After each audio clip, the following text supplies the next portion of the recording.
do too, but nobody's ever heard it ever. Nice, okay. nice. So hello, cool. welcome to Famicast 141, your first Famicast of 2019.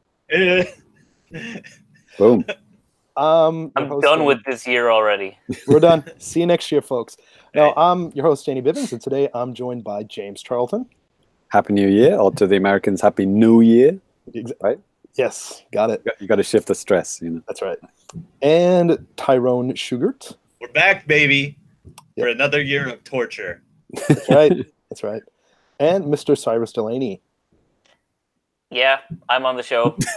Yeah. Brilliant. Wow, we're super jazzed for 2019. Yeah.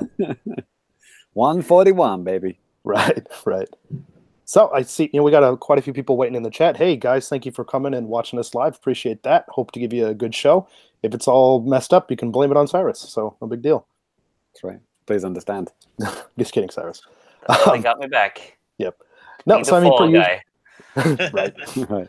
Per usual, we're going to start off the show with some new business, and then we have some news we're going to get into as well. And then Ty has a special treat for us later on in the show. So Yes, treat. Uh-oh. Air quotes. In air quotes. So look forward to that. Nothing good can happen. Absolutely. But let's go ahead and get started with some new business. And Cyrus, it seems like I haven't talked to you in a month. Maybe it has been about that long. But what you been up to, man? What you been playing? Yeah, I kind of went into seclusion. I got super busy over Christmas, so I the only thing I've played is Smash, and only dabbled in the last week mostly because I've just been crushed with work. So yeah, that's pretty much all I played. Nothing really exciting. Just digging my way through the endless abyss that is World of Light. It does feel endless, doesn't it? You have no fucking idea, man. You're on the tip of the iceberg of that mode yet.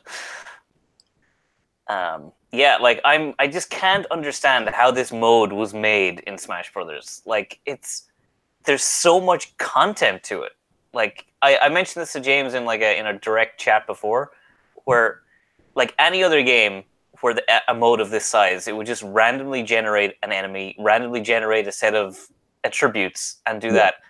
But this is literally hundreds of individually tailored fights with unique mechanics in almost all of them. And it's who sat down and made these? Was this just what Sakurai was doing? Only him. He was. Yeah, he was the guy. Well, the rest of the game was done, mate. All they had to do was make a single. That's all they've been working on. 3 characters. What was it? That kid. All right. Yeah, and I some of them they're so fun when they come out. They're just they're so clever when the combination of character and skin and mechanic they apply to it, and it all clicks, and you go, "Oh, that's really clever." When it dawns on you, yeah, it's so good.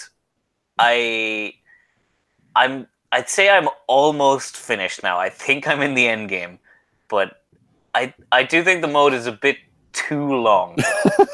Yeah, I'm coming up on 40 hours in this. And, Cyrus, I just had a cheeky look at your profile while you were talking, and it says you played Smash for 50 hours. Yeah. So and most of that is World of Light because I haven't really played it with anyone else, and the online is not worth playing really here. So, right. Yeah, it's just it's terrifying how much content is, and I haven't even done classic mode. I know that's going to be James's thing he's digging into. Yeah. Yeah, but that's pretty much it. Just been going through World of Light, trying out as many different characters as I can whenever I unlock them, and it's good times. Oh shit!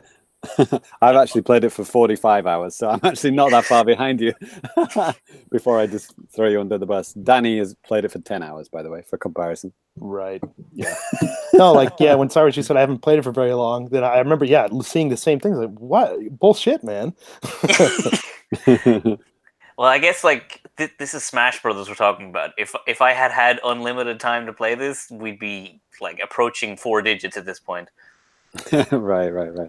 Yeah, if the GameCube had a timer, God knows what my melee save file would have been. Probably it would have broken the internal clock. But, Do you remember the message you got at 5,000 matches? Go outside and Melee? see the sunshine? I don't know. Yeah. Or it was either like 4,995 or 5,995 in the US version. It tells you, wow, if you paid full retail for this game, it's been 1 penny per match. Oh, wow. That's cool. That's really cool. Yeah.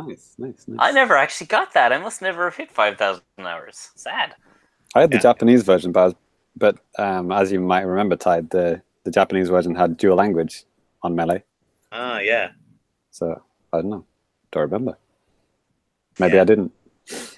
Yeah, well, that's me. I just played some Smash and had my nose on my drawing tablet. So, who are you who are you using in World of Light? World of Light, I like whenever I unlock a new character, if I'm interested in them even slightly, then I'll use that character for a while. But for the most part, it's like if I find a battle that's too tough for me or I'm getting stuck on it, I switch into Bowser and just smash my way through it. I've been using Mii Sword Fighter for mine. Like, he just seems to be the strongest, yeah. I used him for a bit just when I got him and was like, I never used this character, let's try him out. And I was like, he's okay. And then switch back. I found Ridley is very good for killing stamina fighters for some reason. Mm-hmm. That grab move where he drags them along the floor just does massive damage. Yeah. It's great. There's a bug with that where you can dunk guys through the floor. I think maybe I mentioned that last time. Yeah. Oh, man, I want to learn that. That would be fun. I had a good laugh. Yeah, you better get on that before they patch it out. Right. Yeah, but I don't want to linger too much on Smash. It'll probably come up again later, so. Yeah. So, who's next? Yep, well, I'll go ahead and go next. I've been playing something that's really familiar to longtime listeners and especially Ty, but this game has filled me with determination, and especially to start it, and I finally took the plunge, and I went ahead and bought Undertale on the Switch. Cool. Yay, finally. Yeah, so I think literally just a couple of days ago, I finally, before I got sick, actually, I have the flu right now, too, which is great. All right, don't need a life story, mate. Thank you. But anyways, so yeah, I've just been playing for just the past couple of days, maybe about 4 or 5 hours in, and yeah, I absolutely love it. The gameplay is fantastic. The visuals are great. Skeletons are freaking hilarious. Was it on sale over Christmas? No, I just threw down some money. I was like, how much is it these days? It's like 1,600 yen, so like $15 or something. So, right. Cyrus, you've played this too? No, it's on my list, and now I feel less guilty of not playing it if you're doing it. What's that supposed to mean? It means I'm off the hook. Ty has his sacrificial lamb. Okay. Yeah, but I mean, over the break too, I finally finished like the story mode, kind of in Assassin's Creed Odyssey. So I figured, maybe it's not so long, so it's like, okay, well, I'll just play this and hopefully I can get through it in less than 10 hours as opposed to less than 100. I learned a lot about Assassin's Creed Odyssey through the Giant Bomb Game of the Year chat that they did. Yeah. And I think it was Vinny on the Giant Bomb cast. He was talking about the story with like Pythagoras and these kind of mythical creatures and like teleported to Atlantis. I was like, what? Yeah. What is this game? It's just like, what? The main story part based on history, but the main story part. I mean, Assassin's Creed always about history in quotation marks, but and it's cool because you can ignore that stuff if you want to, or you can just focus on that. Mm-hmm. I think what they might call the main part of that game is like there's a story focusing on your family, and that's what I finished. But I still have all these mythical creatures to kill. I bought the DLC on the Switch. There's a video on our YouTube. You can check that out if you haven't already. That was a pain in the ass to try to figure out how to buy it because it seemed like they didn't want you to buy it. It was like hidden. Right. They don't. Yeah. But anyways, that's pretty much me. Nothing too crazy. Just a lot of the same old stuff and a lot of stuff you guys already heard about. So I figured I'd just kind of leave it at that. And let's go ahead and move on to Ty. Oh boy. Yes. I scribbled down a few games here. I'll try to keep it short. So Celeste came out on the free poverty Xbox Games with Gold. That's fun. So I started that.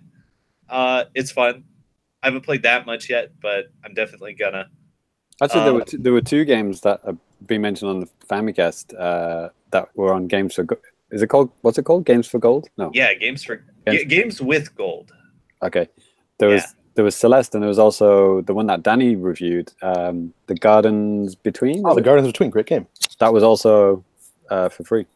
Ooh. Yeah, I mean, it's come up a lot of times since I get like, God, it's like 60 games a year.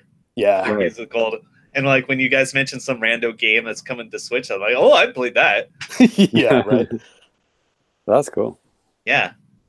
I've been playing Aragami, which is coming out on Switch, right? Like yeah. We got the preview code on PC. You're playing it on PC or Xbone? I can't remember. Xbone, right? Yeah, it's fun. It's it's kind of just like a straightforward stealth game. Mm-hmm. I know that's kind of an oxymoron, but yeah, you sneak up on guys, you murder the shit out of them, or you try to avoid everyone because there's an achievement for that, or you kill everyone, there's an achievement for that. So you're just left to kind of stealth your way through things like Metal Gear or what I imagine Tenchu to be. I've never actually played Tenchu. So Ty, why on earth would a publisher send a Nintendo website a preview code for an Xbone game? Because Xbone is good. I was setting you up for the whole crossplay thing. Oh shit! It has crossplay. That's okay. So Ty didn't get that set up. Yeah, the reason we got this is that it comes out in February, mid to late February on Switch, and it's Xbone Switch cross-play compatible. So yeah, me and Ty are going to be doing some co-op ninja action sometime in February. Yeah, it sounds fun. Yep. A lot. So anyway, I think the game is actually great. It's a lot of fun, but I'm totally going to rip on it for terrible animations. Looking forward to it. Yo, like I swear to God, like some of them were like copy pasted out of Assassin's Creed. They just kind of swiped it because I see like the exact animations and like, no, I'm not kidding. I think they lifted some animations directly, like just bootlegged them. Shameful. You say lifted, they say inspired by. Right. Potatoes. Yeah, like I want to see a side by side on some of them. Okay, and also there's kind of an unpleasant thing when you sneak up on a guy and then you stab him in the back or whatever. Like the canned animation it goes to is really jarring because like there'll be like a guard, they'll have their sword out or they'll be folding their arms or stretching or whatever. And like as soon as you activate the animation, their arms just go to the sides and it looks really dumb. And not natural. And then they go the cans getting murdered animation. It's like, come on, guys. Like the game is awesome, but like I'm not gonna stop ribbing on it for that. Nice. What else? I've been playing Sims 4 for some reason. I know it's not out on Switch, but it totally should be. All right, which one? Sorry. Sims 4. Oh, Sims 4. Yeah. Jesus Christ. That should be. Yeah, that would be a perfect fit for Switch. Right. So, like when I play Sims on PC, I get really bored and depressed with like the work and die simulator. Right. Because that's what it is. But then, like, I play it on Xbox. There's achievements to get, and then I start living life in speedrun mode, and it is funny as fuck. Living life in speedrun. That reminds me of that Mega 64 video. It's like speedrun a whole person's life. It's like smoking like 300 a day, trying to like die before he's 20 or something. Yeah, I've seen threads like that sort of floating around the internet. Like when you remember that kid in school who like ran into the corner and crouched 17 times and then T-posed through the floor and skipped right to graduation. Right. Oh, those are the days. Love that guy. Yeah. So yeah, let me just tell you about the first sim I made. First guy, like, I set him up with a highly profitable artist career. And he's dead now. Yeah. And like when he got to old age and he retired, that's when his 2 living girlfriends found out about each other. And then he pissed himself and died of embarrassment. Like, literally. Tune in next week. Yeah. And one more thing. I just want to mention very briefly, I've been playing Quake Champions. And oh, shit. I left a little link in our secret document there. Yeah, I watched that. It was funny because like literally 30 minutes before recording, I played a little bit of Doom multiplayer for the first time ever. Yeah. And it was surprising, like how similar it looked, like Quake Champions and Doom. Obviously, Quake Champions is like a million times faster. Oh, but, that could, yeah, I would say they're not similar at all. No, like the pickups and the weapons were like very, very similar. It's got that flavor, but yeah, the way it actually plays, it's so different. Oh yeah, absolutely. That guy was fucking nailing on people. Jesus Christ. Oh yeah. Did you see him not blink for 10 straight minutes? Right. In case you don't know, we'll have to link it up or something. There's basically one guy like winning 50-0 against the whole team, I guess, right? It's just a free-for-all death match. Oh, okay. Yeah. It's just a pro player just plays in a pubby match and like just erases them. And right. It looks like he's fucking smacked up on Adderall. And it's amazing. Man, like, yeah, now that you've mentioned him not blinking, I'm like, I have it running here on the side, and yeah, this is focus like I have never seen. Yeah. It doesn't talk, breathe, blink, anything. Yeah, and like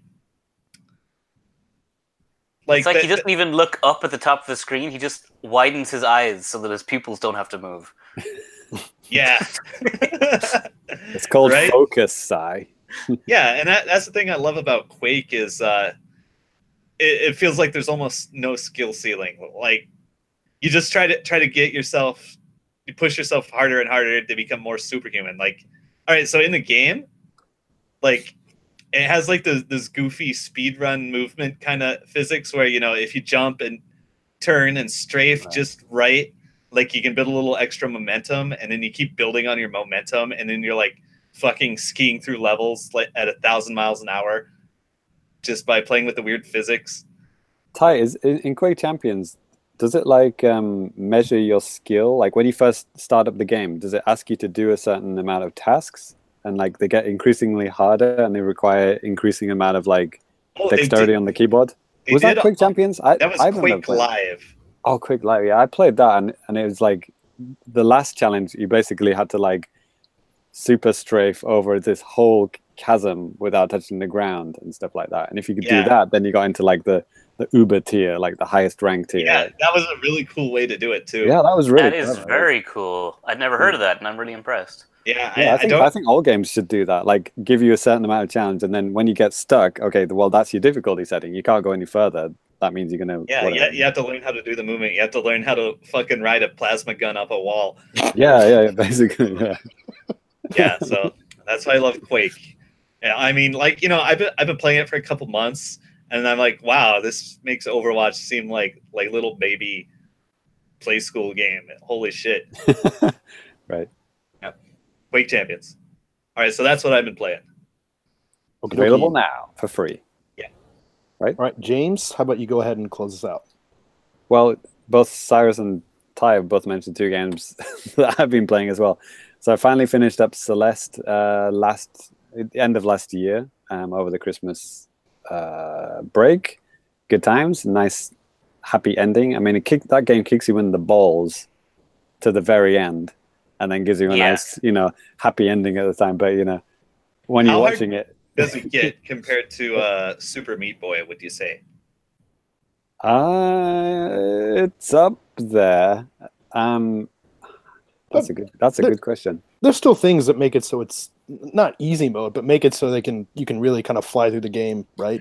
Yeah, I guess theoretically you could make it a lot easier than Super Meat Boy. But if you don't put any of the what do you call it, the assistance on, then it's I would put it on par with Super Meat Boy, I think. Okay. Yeah.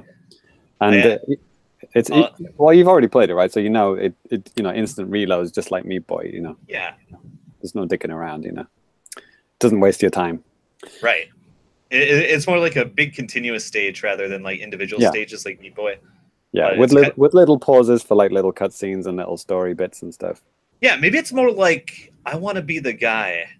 Don't talk about that game, please. Yeah, except less trolly, more like a conventional. Less trolly. This is not trolly at all. Celeste is not trolly at all. It's a well-crafted game. A little bit there. Yeah, it's a wonderful game, and even though it does kick you in the balls, it's got a nice smiley face on it while it's doing it. It's weird. It's like being kicked in the balls by a puppy. It's weird. It's like I know I've talked about this before, but it's like the game mechanic is so strange for the story that it's telling. Yeah.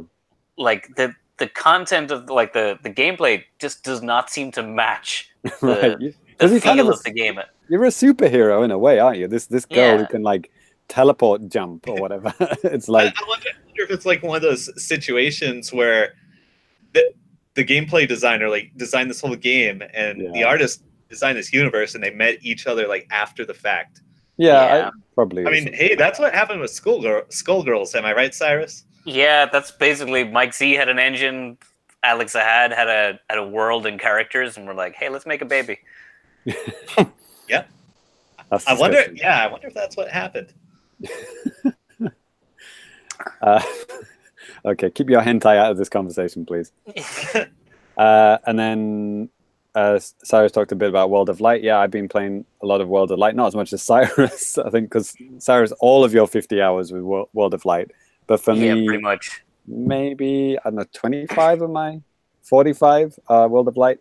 And the other, I've been doing a lot of classic mode. I actually just tweeted out a picture of, like about an hour ago, actually, of my character select screen from the classic mode. Because it's quite nice, actually, because Ultimate is the first Smash game to do this. It actually puts a medal on the character on the select screen, so you know which ones you've done. And before you'd have to kind of mouse over to see which ones you've done. So show you their scores. I think I'm on 40. I've done 45 characters in classic mode out of what is it? 64? How many characters are there? Jesus Christ, I actually don't know. 74 or something? I don't know. Yeah, is that after DLC or before DLC? Before DLC, I think. I can't remember. I don't know. Okay. Well, whatever it is, I've got like 20 more to do. But like, I think it's a really good idea to play classic mode. Actually, like, I actually do like it more than I like it in different ways. But like, because for one, it lets you practice with every character.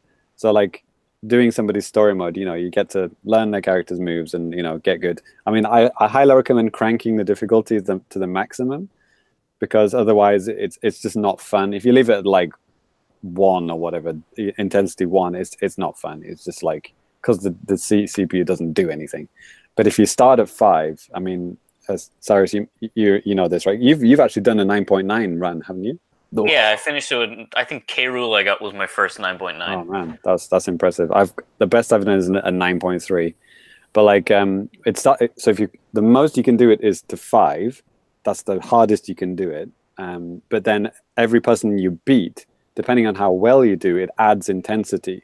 So like if you kill someone really quickly, I don't know how it is calculated actually. I think it's done by time and like time and health. And how much damage you've taken. So if you KO someone with like 0% damage very quickly, you'll get like maybe +9 or maybe even +1 if you're like really, really good.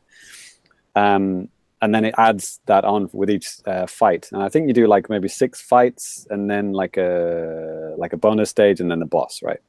So basically you can add like 1 point onto after each one, right? But if you die, you actually lose intensity and it goes down.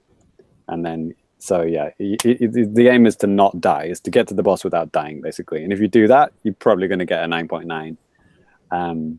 But obviously, it gets harder with as the intensity goes up. It gets harder, right?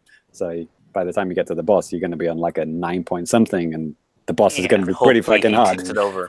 Yeah. So, and you can use these tickets to kind of lock the intensity. Like if you die, you can use a ticket, and then it won't reduce the intensity, and it'll stay at whatever 9 point something. But either way, it doesn't matter if my average is about a 7.5 or something like that, which is it's average. But like it's just a lot of fun because like I said, you can learn the characters and just the imagination they put. I mean, they put a lot of imagination into World of Light, of course, but even in classic mode, they put imagination because, like, I don't know if you guys remember, like, before Ultimate came out, we were kind of discussing what's going on in the Hangouts here? We were discussing what the classic mode would be like. Yeah. You can ignore the Hangouts. Just Okay. Yeah, sorry. Is it fine?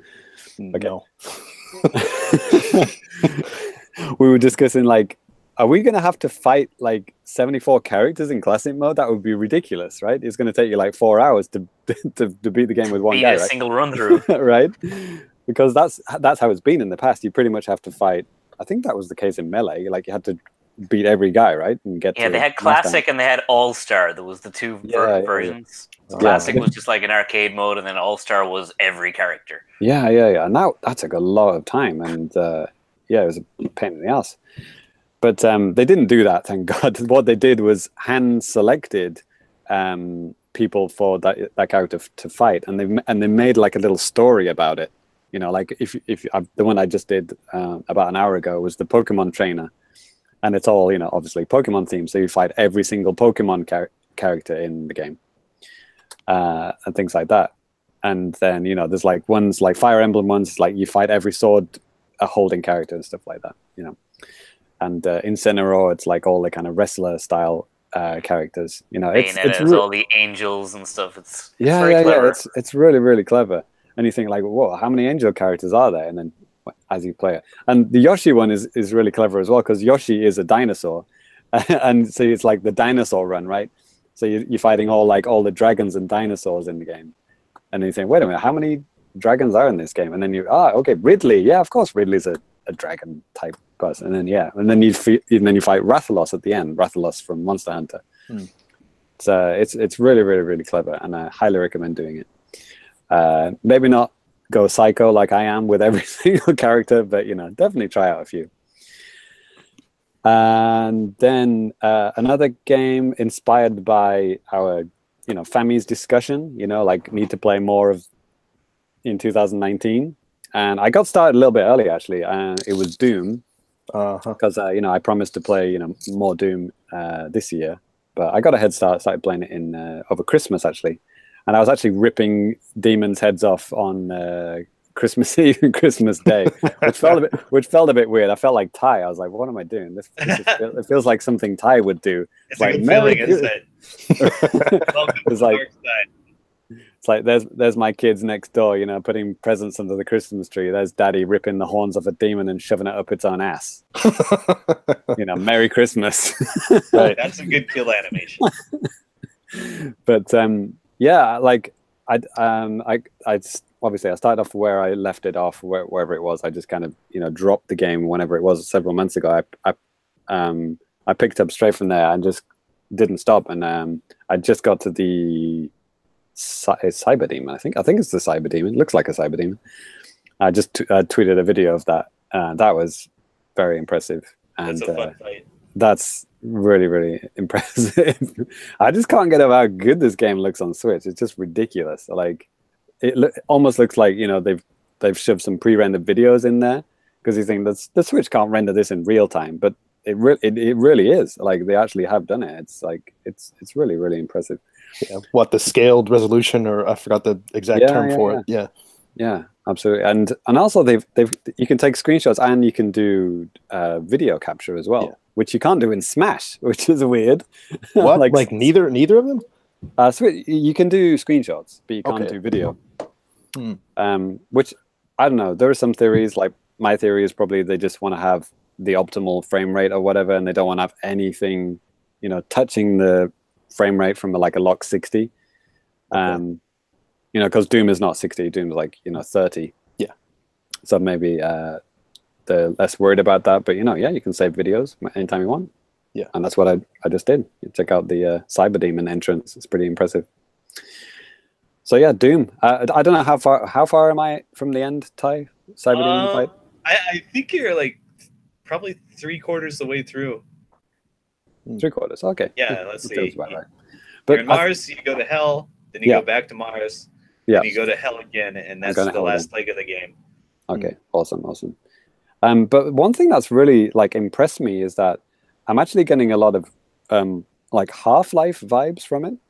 Thing that I wasn't expecting was a lot of like kind of searching for secrets and like maneuvering through the environments.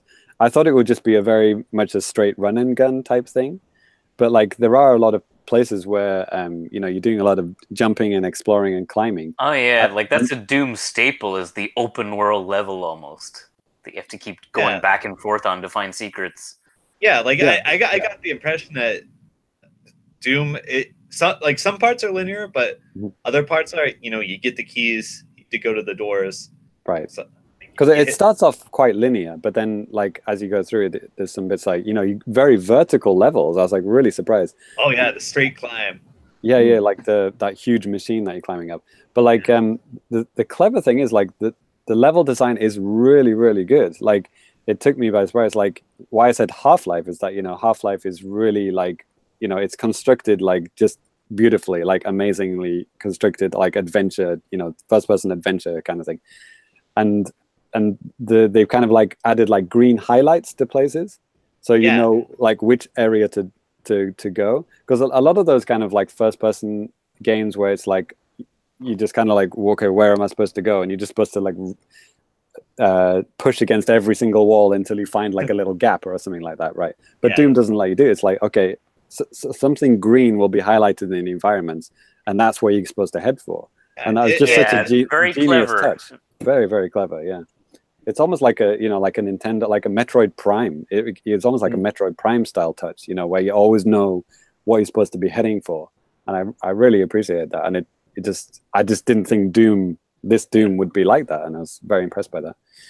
So yeah, great level design and fun action, and just like just rip. Now I understand the rip and tear thing. It just it's very satisfying. I'd say, hey, even just from a little bit that I've played, I get the rip and tear thing. I mean, that's really satisfying. It's great. Yeah. I have a question for you. Like, so in the game, in single player, there's like the rune system, and then like the weapon unlocks. So what weapons and runes are you favoring? So the runes, you have to do those kind of challenges, right? Yeah. Yeah, I haven't unlocked any of those yet. Really? I've found loads of them, and I try like a couple of times. I'm like, fuck it, I'll do it later. And I haven't actually got around to doing it. They give you really useful upgrades. Yeah, they're the business, those things. Yeah, I feel like I should do that, because you can actually select it from the main menu once you've unlocked it, right? Once you've found that rune. Yeah. And I believe once you get one and you use it enough, like you get an upgraded version too. Nice. Yeah. Is it one that I should go for first? There's lots of useful ones like beating armor out of people or your long range melee attacks and stuff. But yeah, like the armor one, that sort of stuff's really practical. I think the long range melee attack is just for fun, but it's so fun. Like that's what I was getting to. Like I think you told me that one before. You just kind of jump from one guy to the next. Yeah, and like teleporting. Yeah, and you pair that with like the fast kill animation rune. And like you get the rage pickup, and you just go on Mr. Doom Guy's wild ride. Right. Like you just got to check that out at least once. That's right. Yeah, and this is some great weapons. I got the BFG, and the chainsaw is always fun as well. It's really, really cool.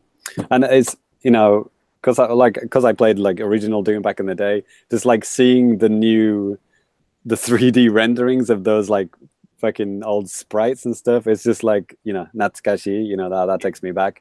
Like first time I saw a Cacao Demon, I was like, holy shit, it's a fucking 3D Cacao Demon. That's crazy. Sweet Christmas. They're really fucking scary in 3D. It's great. Quick aside. So with BFGs, isn't there like some kind of animated movie called BFG, or is that Japan only? And it's supposed to be like big, friendly giant? It's basically the same thing. Yeah, exactly. Exactly. That sounds familiar. Yeah. That's Roald Dahl actually wrote about the weapon in that game. It's great. Okay. He invented it. Gotcha. No one can tell who's joking and who's not. Exactly. Next. Right. Okay, well, that's going to do it for new business. We're going to go ahead and move on to now playing at thefamicast.com. Oh, boy. And just for a quick note, if you're watching live right now, you're probably seeing a lot of my face. I don't know why. But, Jesus God.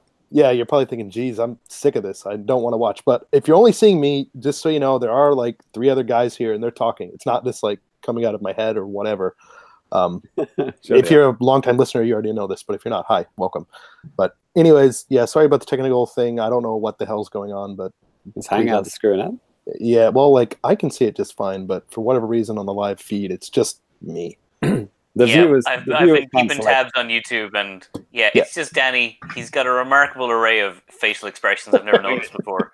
Yeah, exactly. Well, try clicking some of the pictures and then unclicking them. I guess. That's what I've been doing this whole time. Weird. The viewers can't select the person, can they? No, they can't. Even on like the video, usually you would see like on the bottom lower right hand side, you would see all of our faces, but you can't even see that. It's just me. Huh. Okay. Please understand. Yep. So sorry. Hopefully it'll fix itself next time. Get another weird Google Hangouts bug. Yep. Fun. Baby, guess that game. Well, now playing at the Famicast.com. Well, as always, we have a lot of stuff going on, and especially since the last time we recorded a regular episode. James, do you want to start off with some of the stuff that we've been doing? Decade. So yeah, we've this month the Patreon exclusive podcast is a very special one. Actually, it's the first one we've done of this type. So our only and most special patron level, tier 6 patron is Rich Catalano, and he's our tier 6, which is a Famicast producer, and that tier lets you actually design your own podcast. Lets you choose the crew, lets you choose the topic, choose the name, the artwork, everything. We'll make everything to your exact design. So what Rich asked us to do was a Smash Brothers themed podcast. So what we did, we actually did 2 versions for this one too. We did a video version, and Ty, what did we do for the video version? Because you were on that. Yeah, we ran a whole single bracket Smash Brothers tournament with all of the characters AI. Yeah, all the characters. Yeah, that's right. Yeah, and it was we were all here, except Cyrus. We were all here. I was MIA. Yep, Cyrus is MIA, and so it's me, Danny, Ty, and Rich all providing our commentary. It's good times. Yeah. And then for the audio version, we actually mixed it up a little bit because we've discovered that just listening to our commentary without the video didn't make much sense. So what we did a special audio edition where it's just me and Rich this time, and we're just listening to all the cool remixes from Smash Brothers. So it's like like a music podcast. That's a lot of fun too. Nice. Yeah. So 2 podcasts for the price of 1. That's right. Yeah, you only need to be tier 2 to watch that video and listen to that show. So yeah, check it out. And Danny, next. Yep. So something that hit at the end of last month, the end of 2018, James and I got together for another episode of Famicast Screen Time. That's our Patreon exclusive podcast all about TV, films, and games about films. This time we talked about the Marvel shows on Netflix for 2018, and we also touched on the Wizarding World of Harry Potter. It was a lot of fun. I learned a lot of things about James that I never knew before. That's right. I am Harry Potter, for one. Yeah, right. I mean, based on my life. British, right? That's right. So, and yeah, another Cyrus, exciting thing. Yeah, Cyrus, you put together something really cool for us on the old Twitter account. You want to talk briefly about that? So Smash just came out, and I was nose down on my tablet, and James sent me a message like, "Can we do a custom logo?" And I'm like, "Fine." So I just did a really quick Twitter. So we got a new Smash custom icon for our Twitter, and I realized with the logo, like I've done it before for the Famicast logo with the mic, that it lends itself to little custom logos really handy because the mic is made up of those little dots. So I think we can probably do this for any big major releases. Just slap a new logo into that mic thing. Well, where was the Christmas tree for Christmas? Yeah, that's still in the mail. I sent it from here in Ireland.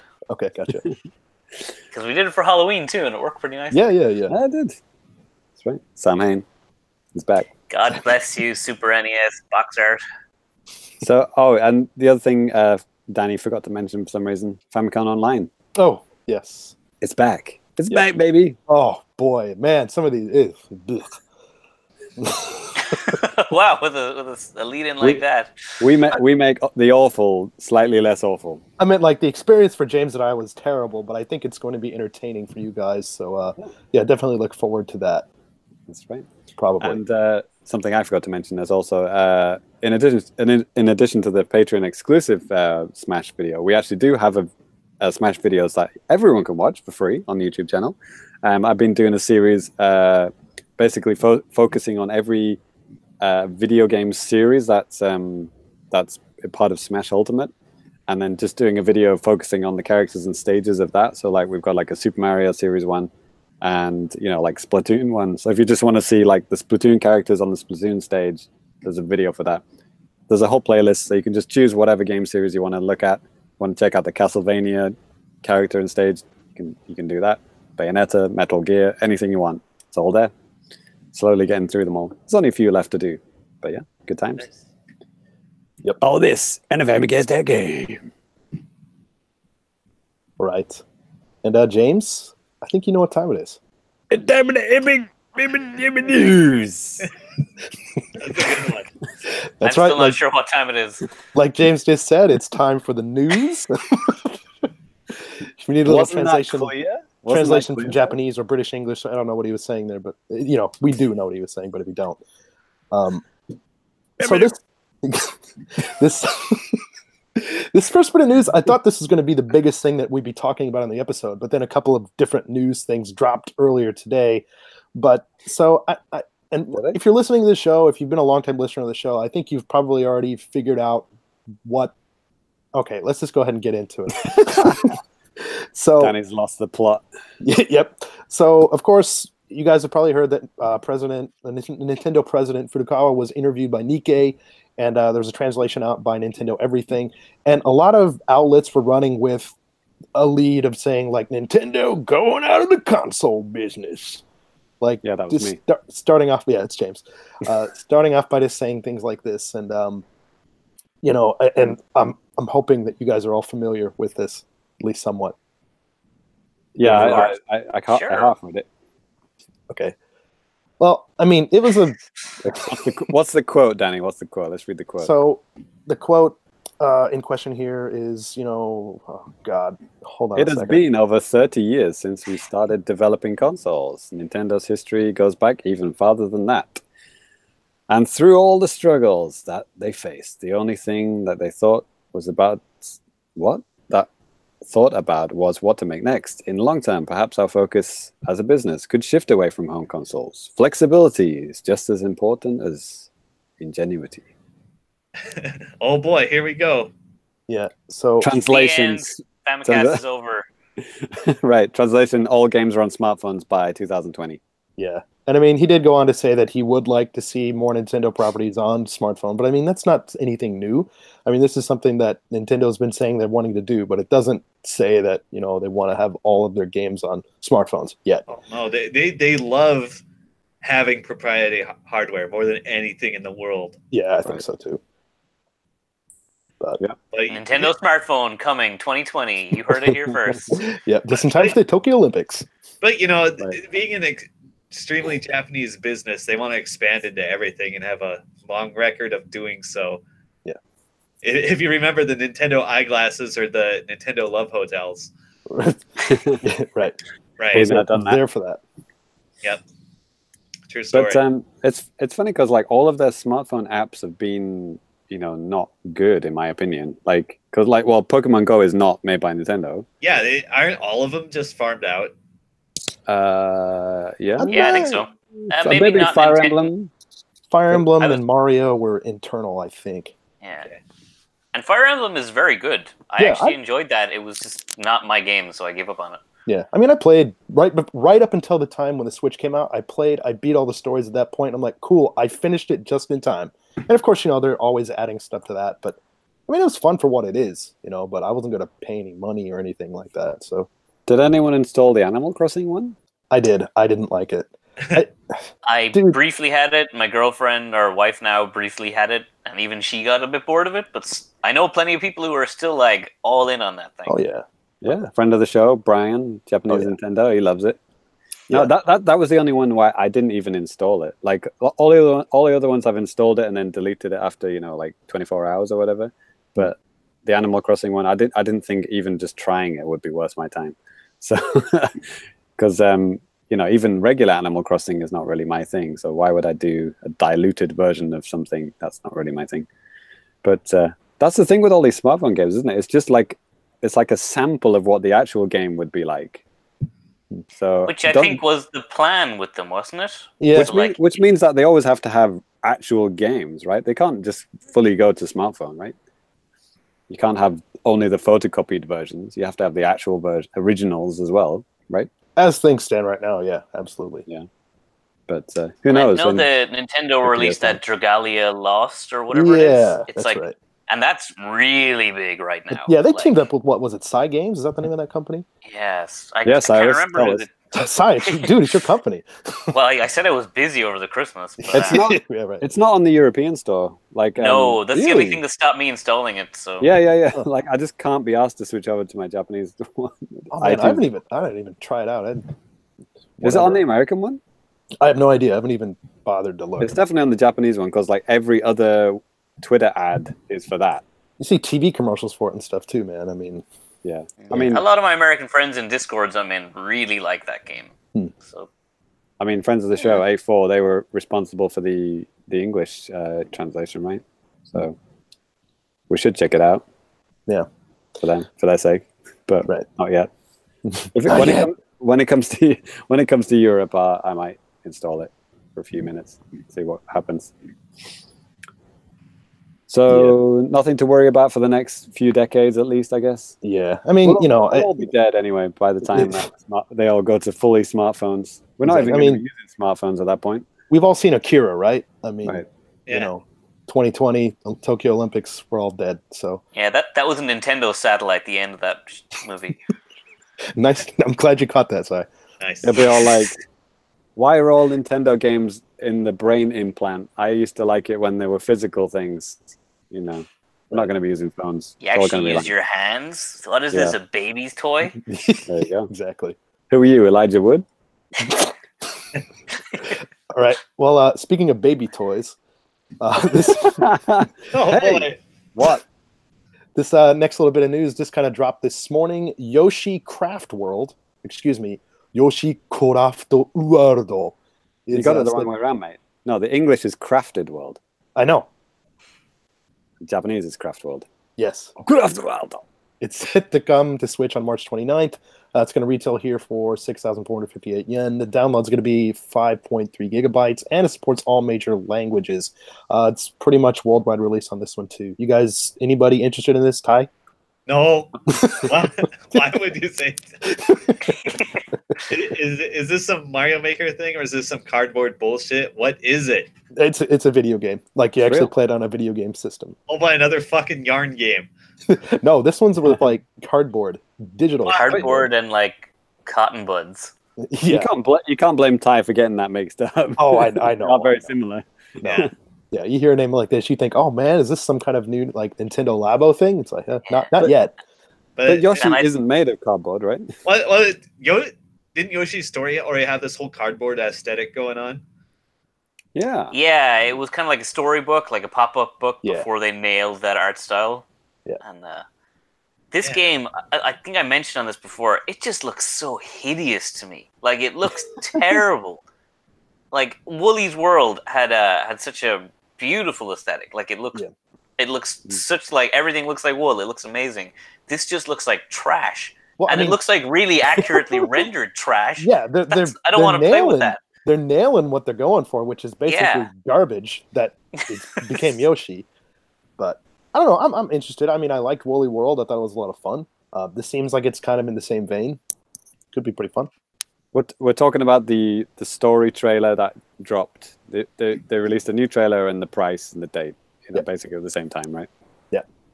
Baby Bowser and Kamek caught wind of the Sun Dream Stone and made their way to the island. That's the story plot point. Mm. They do seem to be felt. I think that's the closest I can say. The characters themselves are felt, and the worlds themselves are cardboard. Yeah, I think they're supposed to look like, you see them in a lot of Japanese craft stores. Not so much in Ireland, where you can you get wool and you kind of poke it with a stick a bunch until it forms into this little like a felt ball, and you can make animal shapes out of them. Yeah, I know what you're talking about. That's what all the Yoshis are supposed to be. Okay. Take word for it. Sounds good. Yeah. I don't know. I mean, time in craft stores.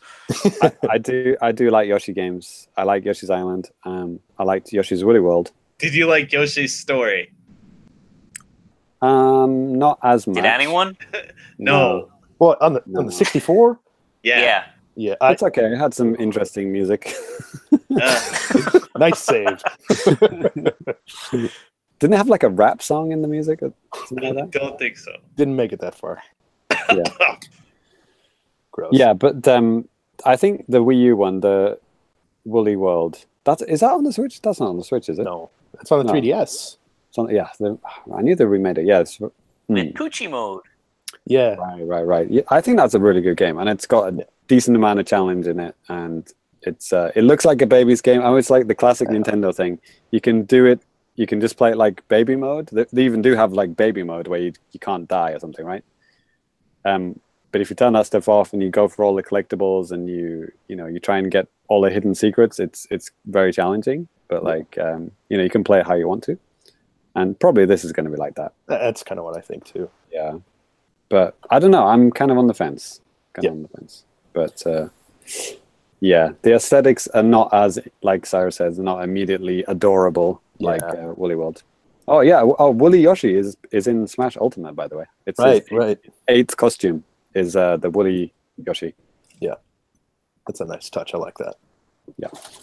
Well, moving on here with the news. Similarly, Kaito no Kabi Plus, aka Kirby's Extra Epic Yarn, is also set to hit 3DS on March 7th, 8th in North America and probably Europe, and it's going to retail for 5,378 yen. There's amiibo support in this game. Special Kirby amiibos give special powers to Kirby and stuff. And this This is all announced like the same type of thing. So if you're interested in that, hey, it's on the way. That's too expensive. And why we're talking about 3DS games. And just so you know out there, that is the regular retail price of 3DS stuff. It's like a remake. It's a remake. It's ridiculous. Yeah. I mean, they're obviously completely out of ideas for 3DS games. They're still porting bloody Wii U games to it. Jesus Christ. Well, that's a Wii game. Oh, yeah. Oh, you're right, yeah. Yeah, 2010, man. Kirby's Epic Yarn. Yeah, I actually do own it on Wii. Yeah, I gave up on it. It was boring. Yeah, I thought it was kind of boring. I mean, obviously the visuals and stuff are great, but I don't know. Yeah, which shows that Woolly World got it right, because Woolly World and Epic Yarn have the same aesthetic. Yeah. But Kirby became boring because you can't die. Yeah. You literally can't die. There's no hard version of that game.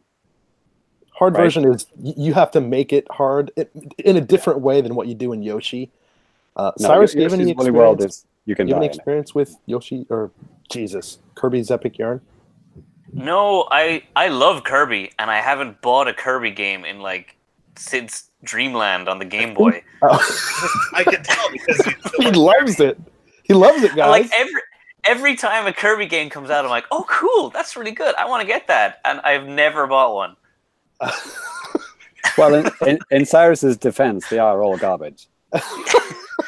Like Robobobo or whatever that game is called. I love that game. Looks so cool. Like, it's got a great name. It's got a giant mech Kirby. It looks great. And Woolly Yarn World, whatever it is they all look really fun. never buy them. I don't know why. It just never happens. I don't think they're even worth talking about in the same conversation. Like Yoshi's Woolly World and fucking every single Kirby game, huge difference in those. Yoshi games are actually good. They actually have challenge and are actual video games. Kirby games are not. You just push up to win. Right. And just float to the end. Fuck off. All right. Well, speaking of fucking off, no, not yet. So also today, and it's just like these three things just all got announced today. So the next round of Family Computer Nintendo Switch Online or NES Nintendo Switch Online games have been revealed. On January 16th, Zelda 2 Link no Bouken and Chouwakse Senki Meta Fighto Blaster Master in Zelda 2. I didn't know Blaster Master was called that in Japanese. Holy shit. I probably did some kind of game profile on Nintendo World Report years ago about a virtual console version, so it did sound familiar. So those and two the games. Third one, Danny? Yeah, this third game that's coming is not coming to North America, and this is Joy Mecha Fight. And I thought it was hilarious that they had Meta Fight and Mecha Fight releasing on the same day. Brilliant. Yeah. So completely different games and completely different, yeah. Yeah, Sai and Ty, are you guys familiar with this game at all? Joy Mecha Fight? Yeah, we've mentioned it a few times over the last couple of years on the podcast. Yeah. Is it noted fighting game? I guess it is a fighting game. Yes. No, I've never actually played it. Is that like, I think I might have asked either Cyrus or Ty, is there a 8-bit fighting game? And that might have been your answer. Yeah, well, there's Ninja Turtles Tournament Fighters on NES. Oh, what? I didn't know there was an NES version of that. Jesus. Yeah, there is. Huh. But that's a port of the SNES one, right? That's kind of cheating. It's kind of its own game, actually. So there's like 3 different Tournament Fighters games. There's the Super Nintendo, NES, and Genesis ones, and they're all radically different fighting games. They're probably developed by different teams. Yeah, but that's kind of cheating because that's like well, you say it's not a port, but it's like it comes from that SNES one, right? No, it has totally different characters. But did it come out after or before? I don't know the release dates. They all kind of released at the same time. Okay, so I count that as not officially an original 8-bit fighting game. Like, well, you're extremely wrong to do so. Well, back to Joy. Oh, go what ahead, I'm fascinated though about this Joy Mech Fight is that it's like, it's Japan exclusive. You can only get it on the Japanese Switch thingy. Yep. But like this guy is an assist trophy in Smash Ultimate. Yes. Oh, really? Like, yeah, he even has his own mission in World of Light where you have to fight him alongside another guy. Nice. Or I think it's the Rayman fight. You have to fight him because he kind of looks like Rayman with the disjointed limbs. Yeah, and just for a little bit of background on the game, like we said, I have talked about this on the show before. So this game, it's a fighting game, obviously, like we just said. And this was released on the Famicom back in May 1993. It's also available on Japanese Wii, 3DS, and Wii Virtual Consoles. And like Nintendo had this thing that they used to do for like college kids, this Nintendo game seminar thing, where college kids would come in and like try to make games. And then if Nintendo spotted some talent, they would maybe use those games in some form or another. But at this time, these two guys, I should have wrote down the names, but you can do a quick Wikipedia search if you're really interested. But they had this concept for this fighting game, and Nintendo said like, "Hey, this is really cool." So they brought these two guys on, and then boom, Joy Mecha Fight was born. Okay, I just looked it up. Joy Mecha Fight came out in May 1993. I said that. Turtles Tournament Fighters is 1994. Okay, so it was a year after. So in your face, Ty. Mecha Fight wins it. It's before. Oh, I don't think you asked when. Did you? He did not. Well, let's just pretend I did.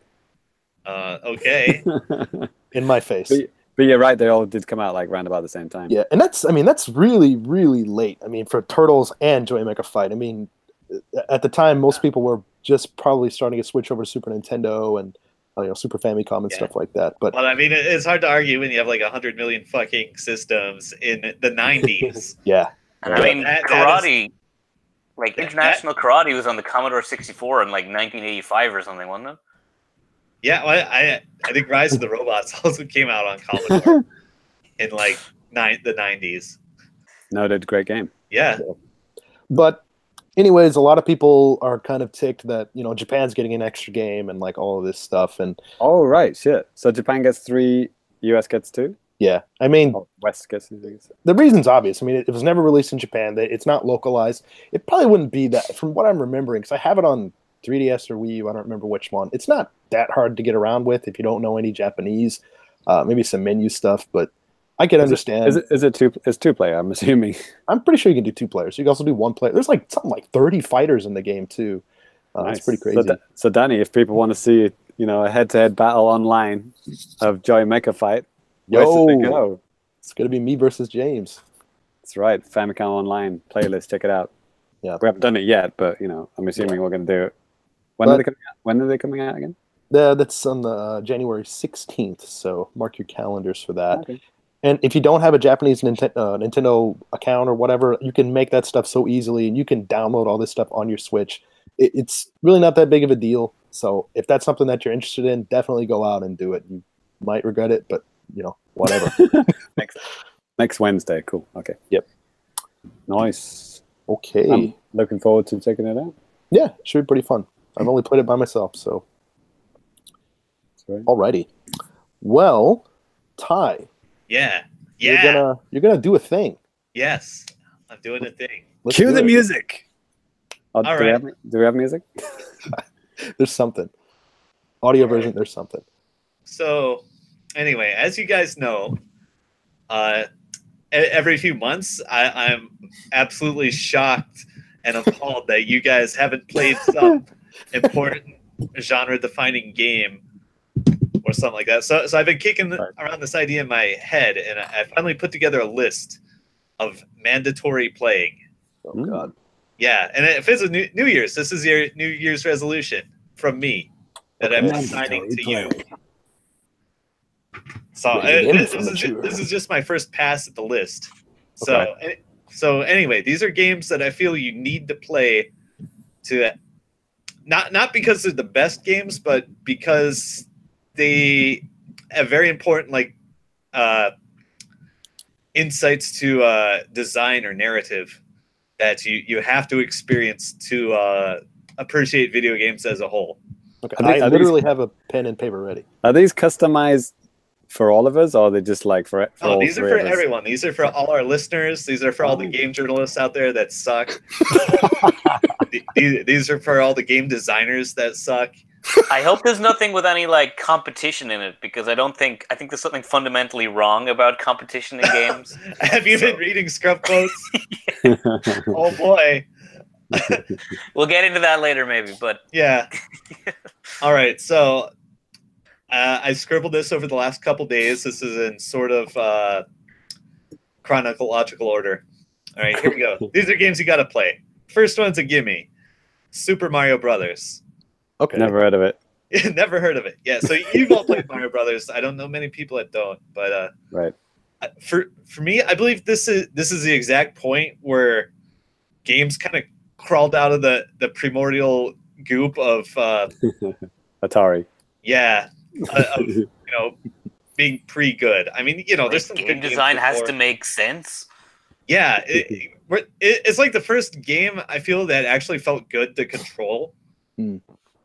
Yeah, so I think the most important thing is Mario's movement. Like, it feels good to move. You have a good control over it. It's actually fun. It was actually fun just to make him run and jump and move around. And I think one of the design, probably Miyamoto himself or somebody said, yeah, that was like the big thing about Mario. He's actually fun to just move. I don't know. I preferred it when he had a gun. Yeah, my uncle works at Nintendo. He gives Mario a gun. He's putting in a new Mario brother, and he's named after me. I already have it on the new Nintendo system from Japan, but I can't show it to you because it's a secret. Right. I was only half trolling. That was part of the original design document, right? Press up on the D-pad to jump, and A was fire. Ugh. Right? I don't know, dude. Yeah. I don't know anything about that, but That's true. But they changed it, obviously. yeah. But I think I have like Save that 25. for Shadow the Hedgehog. I have 25 more games to get through here, so Okay. let's go. Next. Still on the NES, you got to play Mega Man 2. Have you guys not? played that one? beat it or play it? You should probably beat it. Okay. It's not that hard. Okay, we should probably finish this list now because that's all that most people on this podcast are getting through. Yeah. Mario and Mega Man.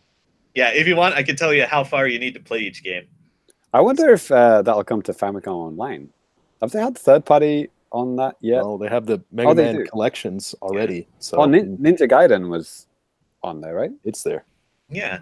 So anyway, Mega Man 2 is important because you can see how far you can take music and graphics and good gameplay with like this weak ass hardware.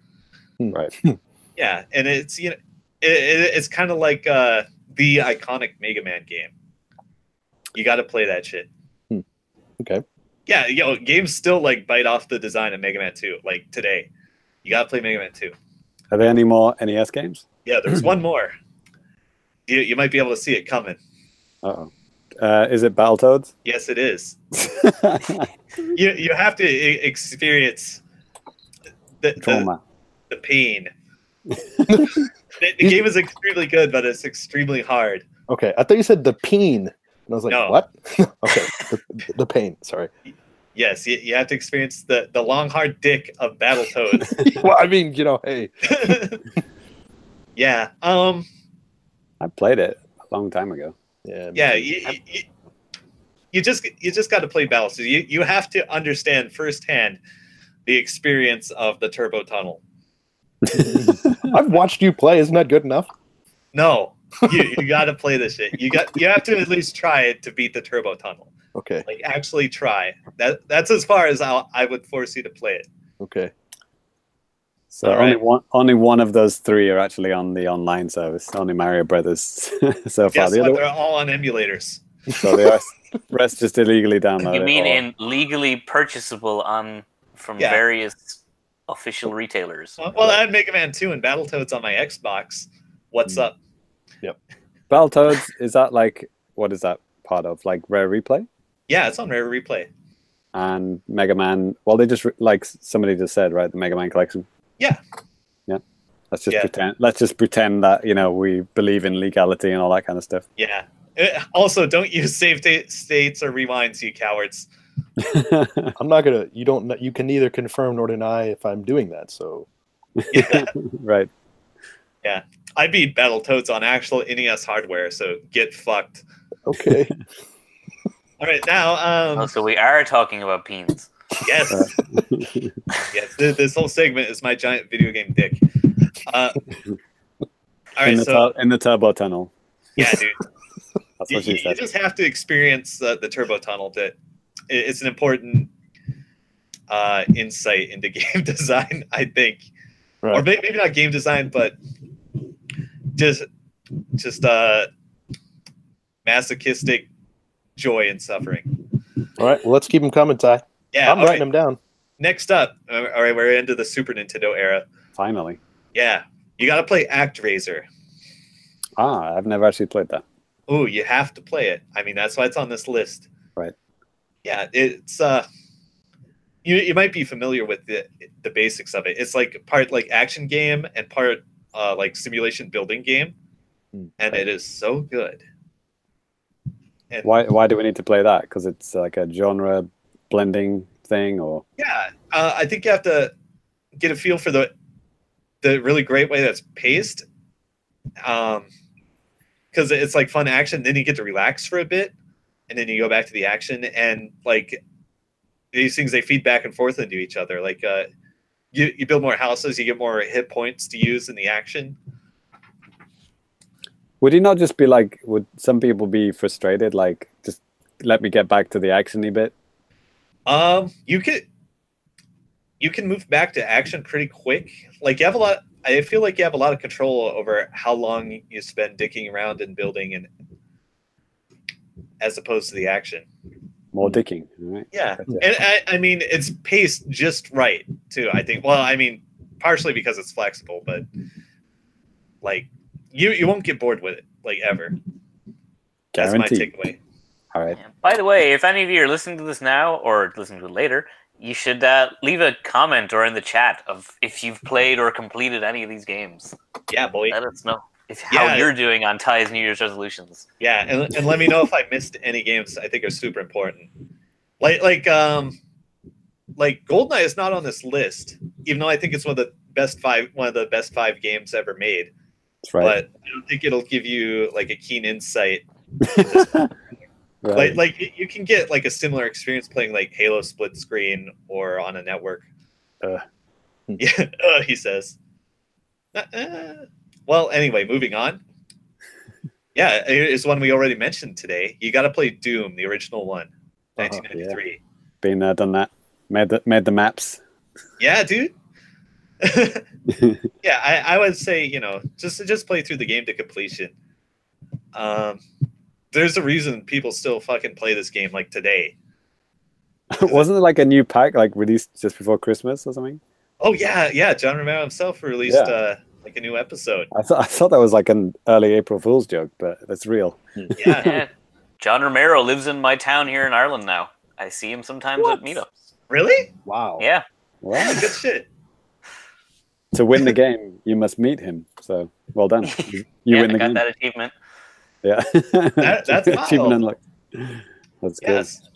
So play Doom. It's fun. It's like this amazingly fast-paced game that you don't see a lot in first-person shooting anymore. Like the new Doom kind of moved back to it.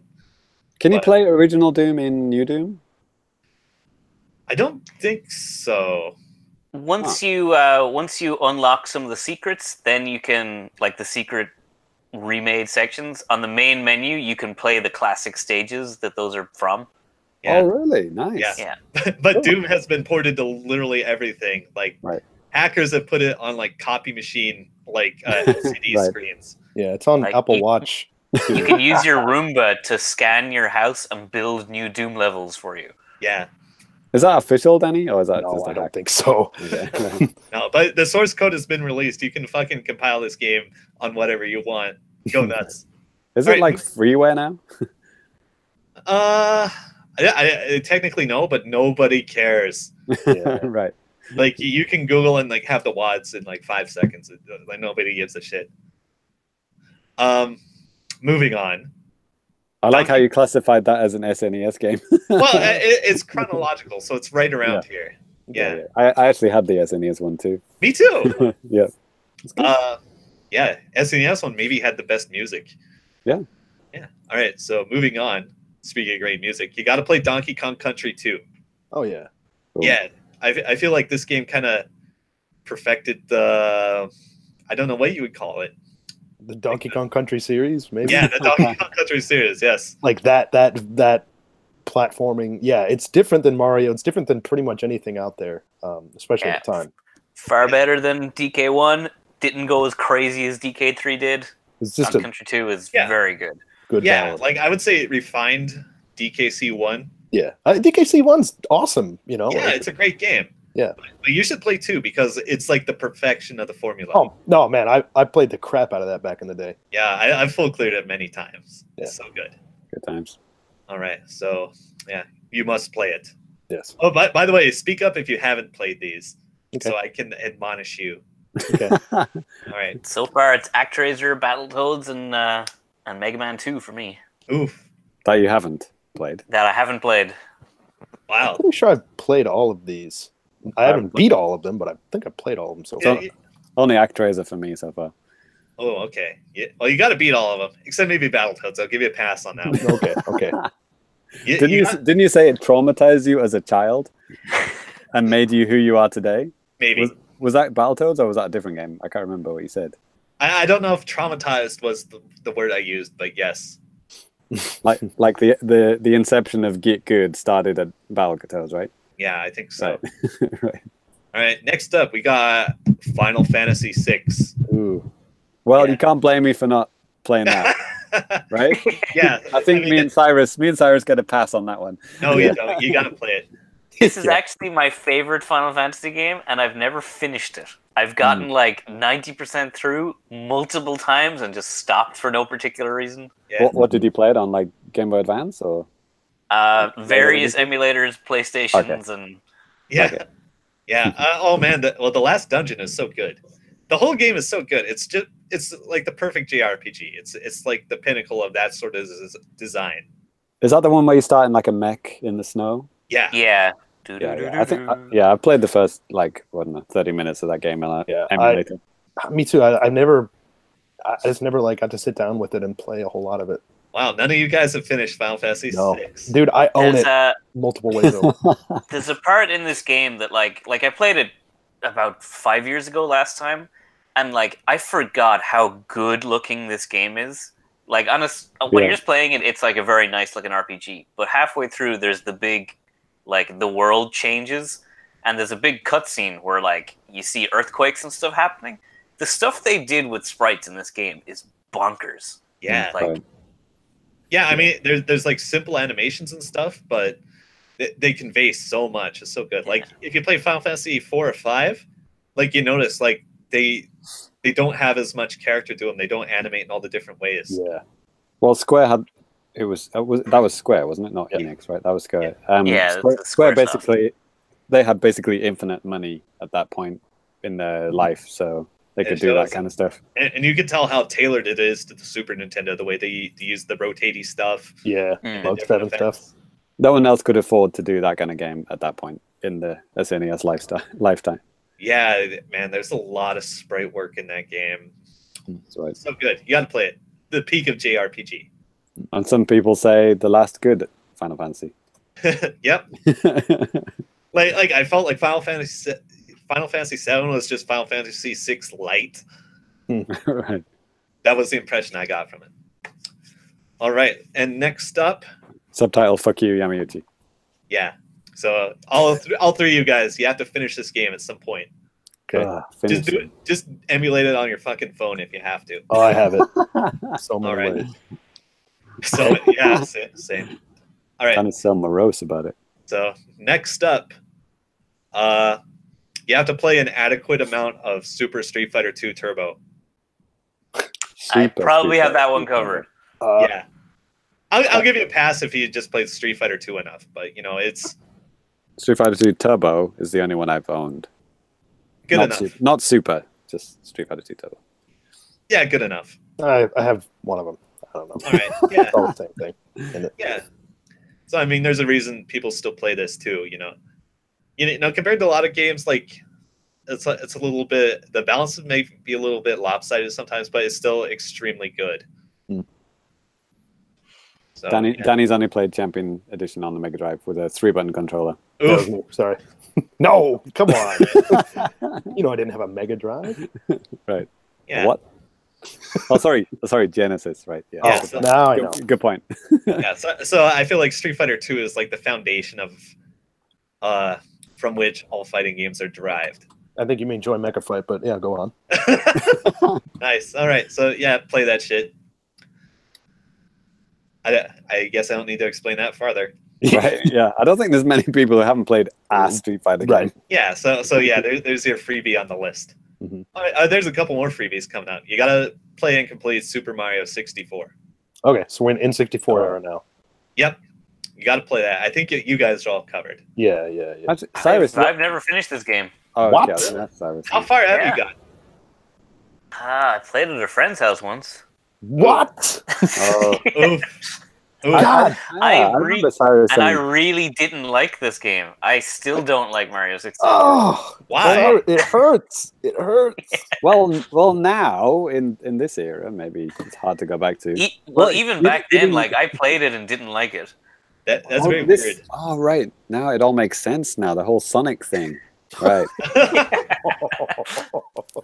So to that, I just gotta say you're weird, and you have to give it another chance. I played Odyssey. It's basically the same game.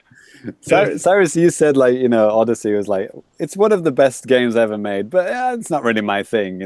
Now it all makes sense. It all makes sense. You Odyssey proves you cannot make a Mario game perfect enough that I will still be like, man, I'm glad I played that.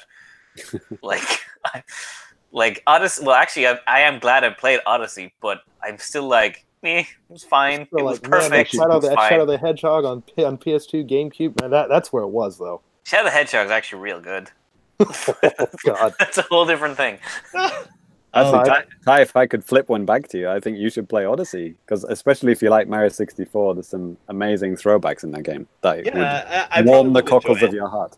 Yeah, like I just kind of gave up on the series on Sunshine, which I think is kind of understandable. But I imagine I would enjoy Galaxy and the others.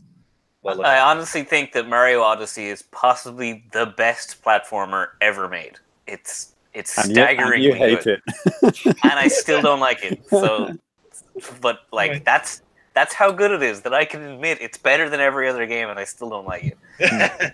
All right, so yeah, Mario 64, one of the best games. Oh, actually, fun fact: I actually never owned Mario 64. Oh, but you completed it, right? I rented it from Blockbuster and got 120 power stars in 2 days. Yeah, that's all you need. I mean, I bought never it. Wanted to buy it. That's about how long it took me because I could not put that shit down. It's so good. Yeah, I didn't sleep, by the way. Yeah, right? I only got up to 96. You can do it. That's pretty good. You only need 70 to beat Bowser, though. Yeah. I beat him. I just never got the 120. All right. Yeah. Oh man, that fucking clock tower level still makes my hands sweat. Damn, man. Exactly. Triple jumping off the top of it, right? Yeah. Good times. All right. Next up, you got to play Mario Kart 64. Okay. You know, me and James, we did a whole podcast about Mario Kart. Yeah. I know he likes the Super Nintendo one better, but I think 64 is really the definitive one. Are we talking about multiplayer, I guess? Yeah, for the most part. I mean, single player, who cares? You know, get Mario Kart to play by yourself. Jesus Christ. I do. You like the PA one or whatever. But I feel like Mario Kart 64 has like just the best design for like versus multiplayer, and just like the best little touches as far as control goes. Like there's a lot of subtlety to this game, and it makes it really fun to play at all skill levels. For me, it's like the kart game. You just need to say 2 words: Block Fort. Yeah, Done. So good. Mic drop. Next. All right. Next. Here's one I don't think you guys have played at all, but you really have to. Are we still on 64?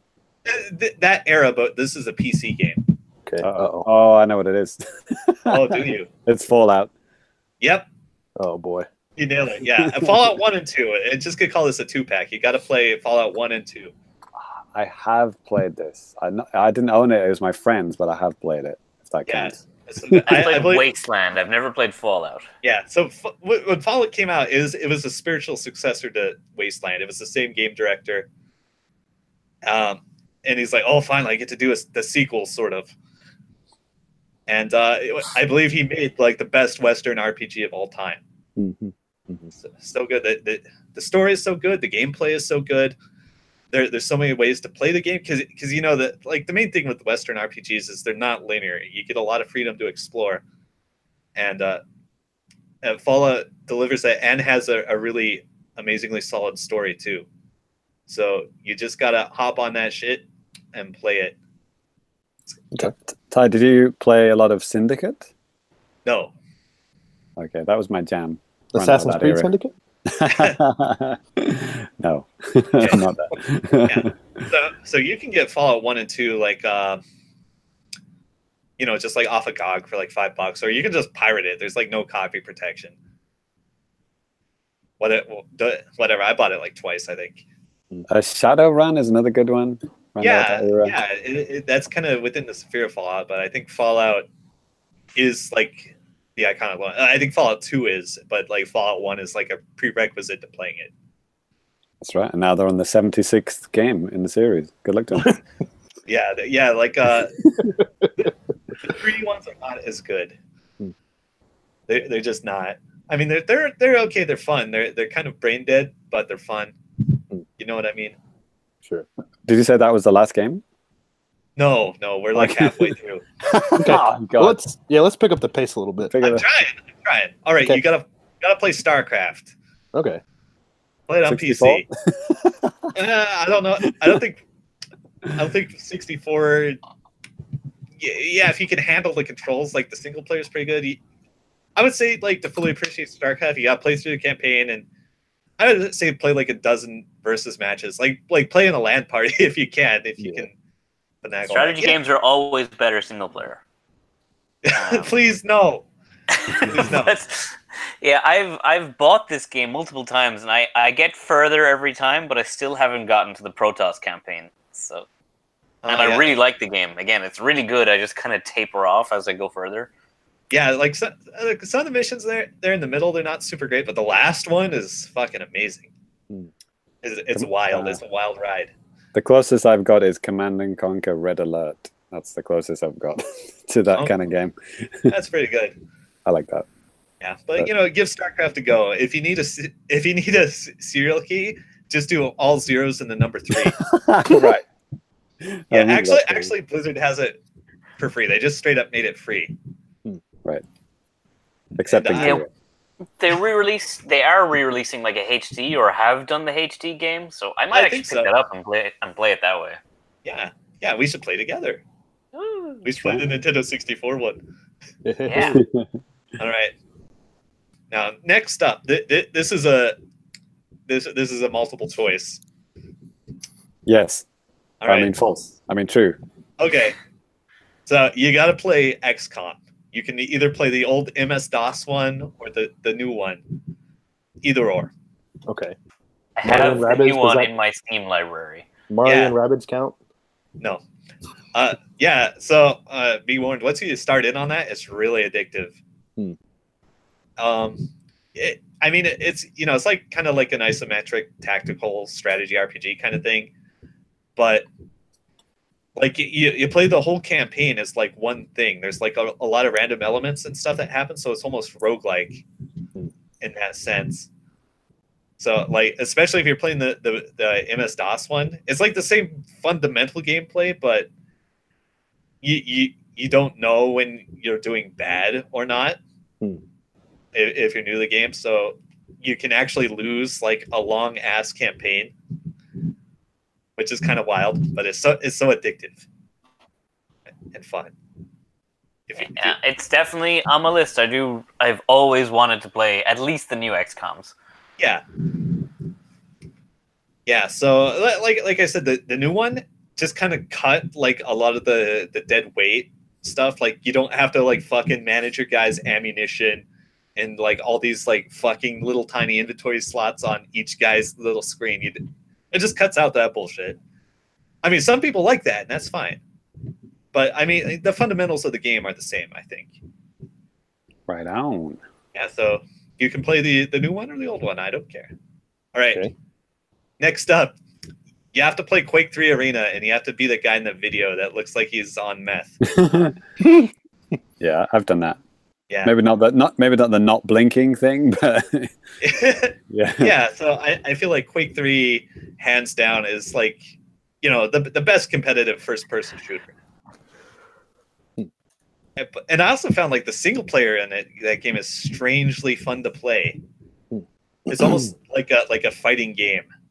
Like there's like a ladder of guys you go through to finish the game.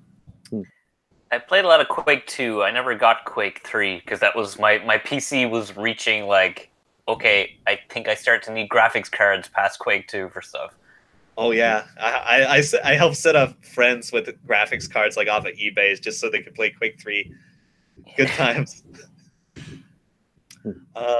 Yeah, so I think Quake 3 is not only has like amazing gameplay, like I think this is more or less like the first like dedicated deathmatch game. Like Unreal Tournament came out at about the same time.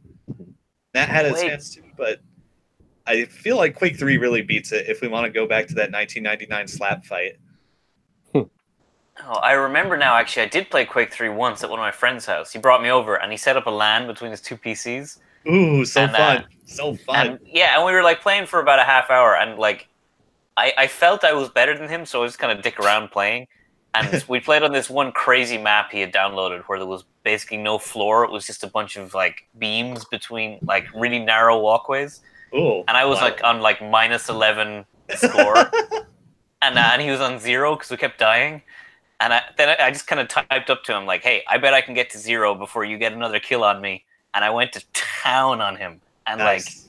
like, it was a thing of beauty. And when I got to 0, he just ran downstairs and was like, "What the fuck was that?" Yeah, I turned it off. I had a buddy I played Halo Network games with. I got him to try it, and after a while, he refused to play more because I, quote, literally ran circles around it. Yeah. So yeah, I mean, we were already talking about Quake. That game is fast. It has amazing physics. It's just like so fun just to move in that game. You know, kind of like Super Mario Brothers. Movement. Good times. So good. All right, moving on. Next, you got to play Dance Dance Revolution. I don't care which one. Sure. Yeah, most people have played that. Yeah. I don't think It is a lot.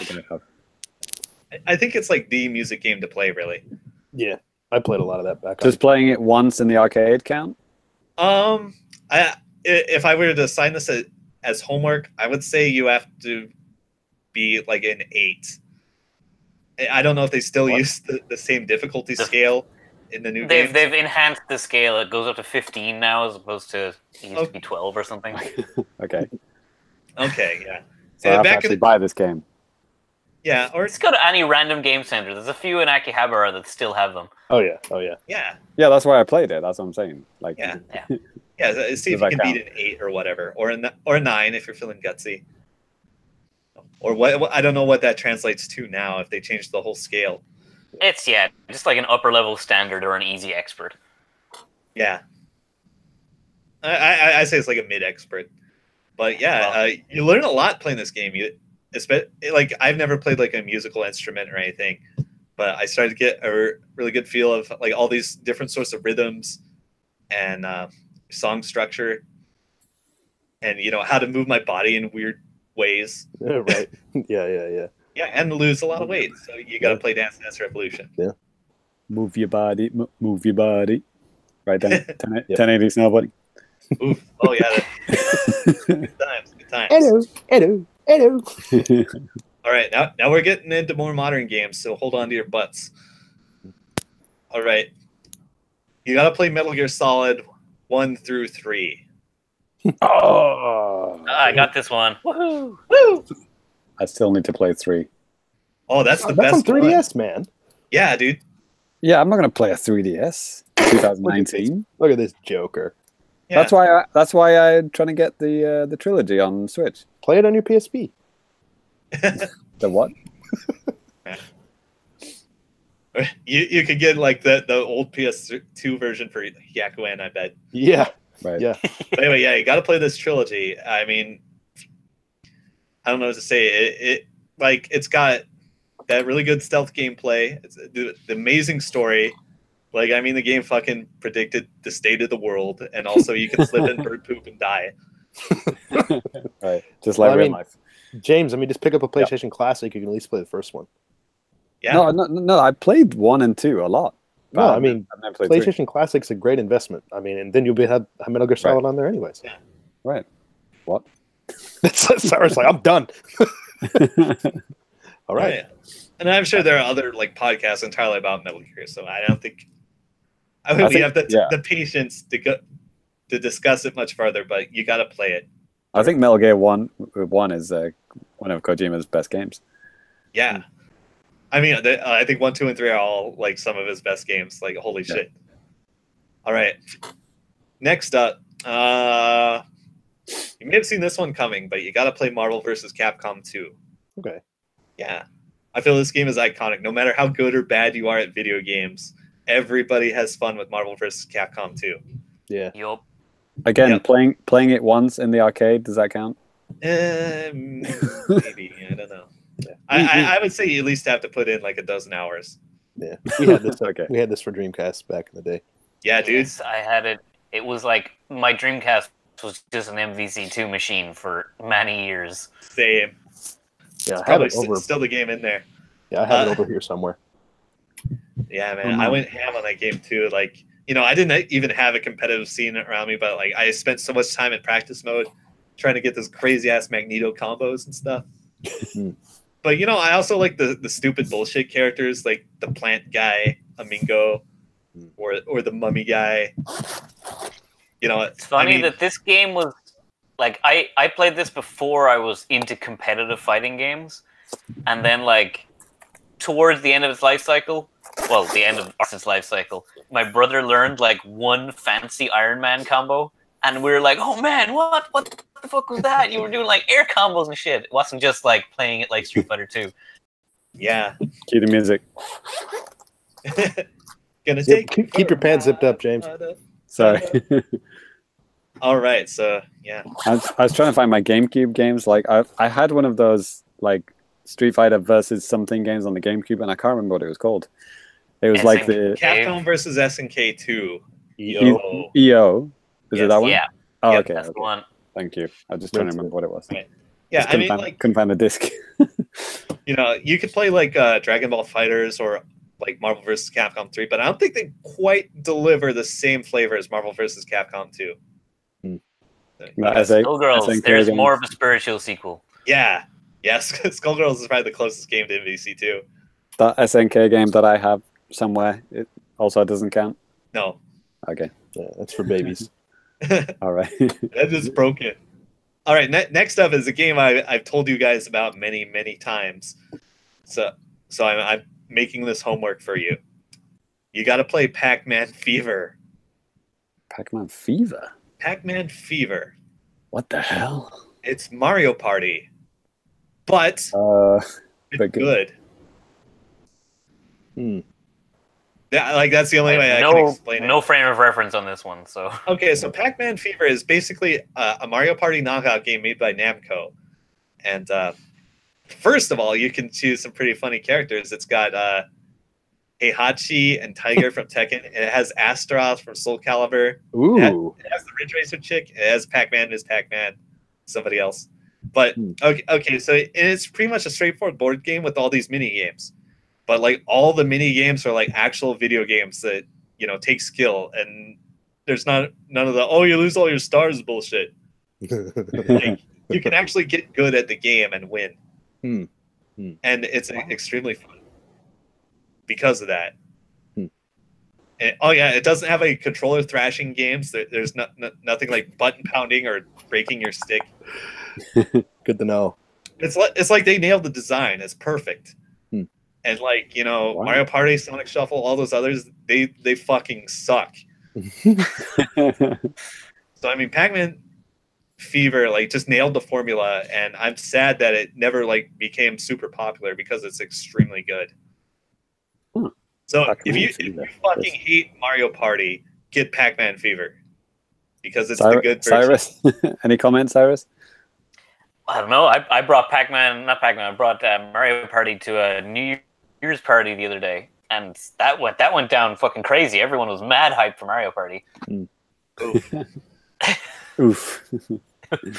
Doesn't and believe this was a Street Fighter like New Year's party. This was all like hardcore tournament gamers. Were they being ironic? I don't know. They were having fun playing those jerk off games where you have to like shake the controller really aggressively. All right. Nothing like wanking off a Joy-Con. All right. All right.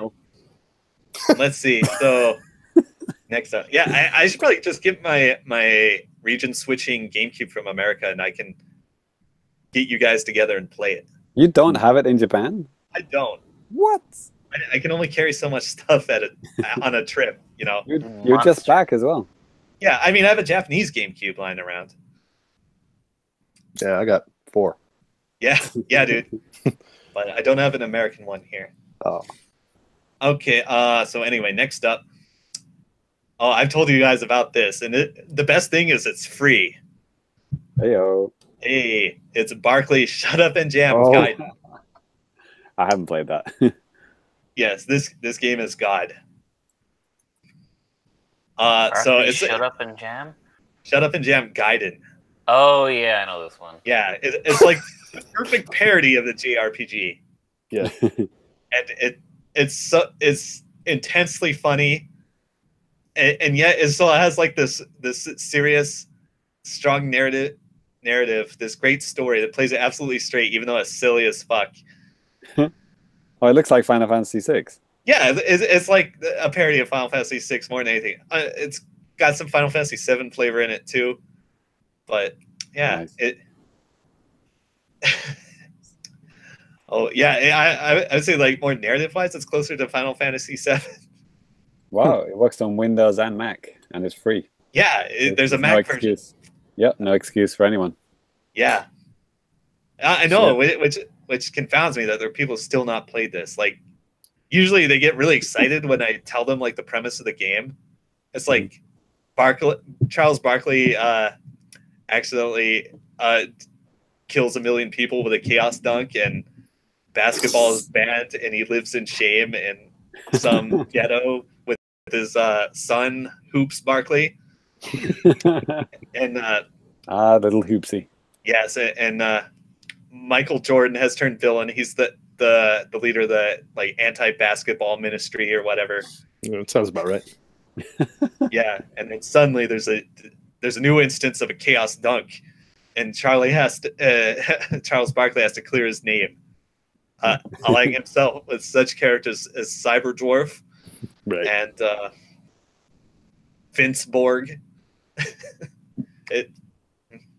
So how long does it take to Timeless complete? classic. It's like 10 hours. Okay. Yeah, so it's like a bite-sized JRPG. Right on. It's about the same as Undertale. Yeah, it's about the same as Undertale, and Undertale's not on this list, and Barkley is. Wow. Yeah. I picked wrong. Yeah, well, Undertale is like on the maybe pile with some others. Okay. Okay. Yeah, this is like just my first pass of this list, but I'm pretty happy with it.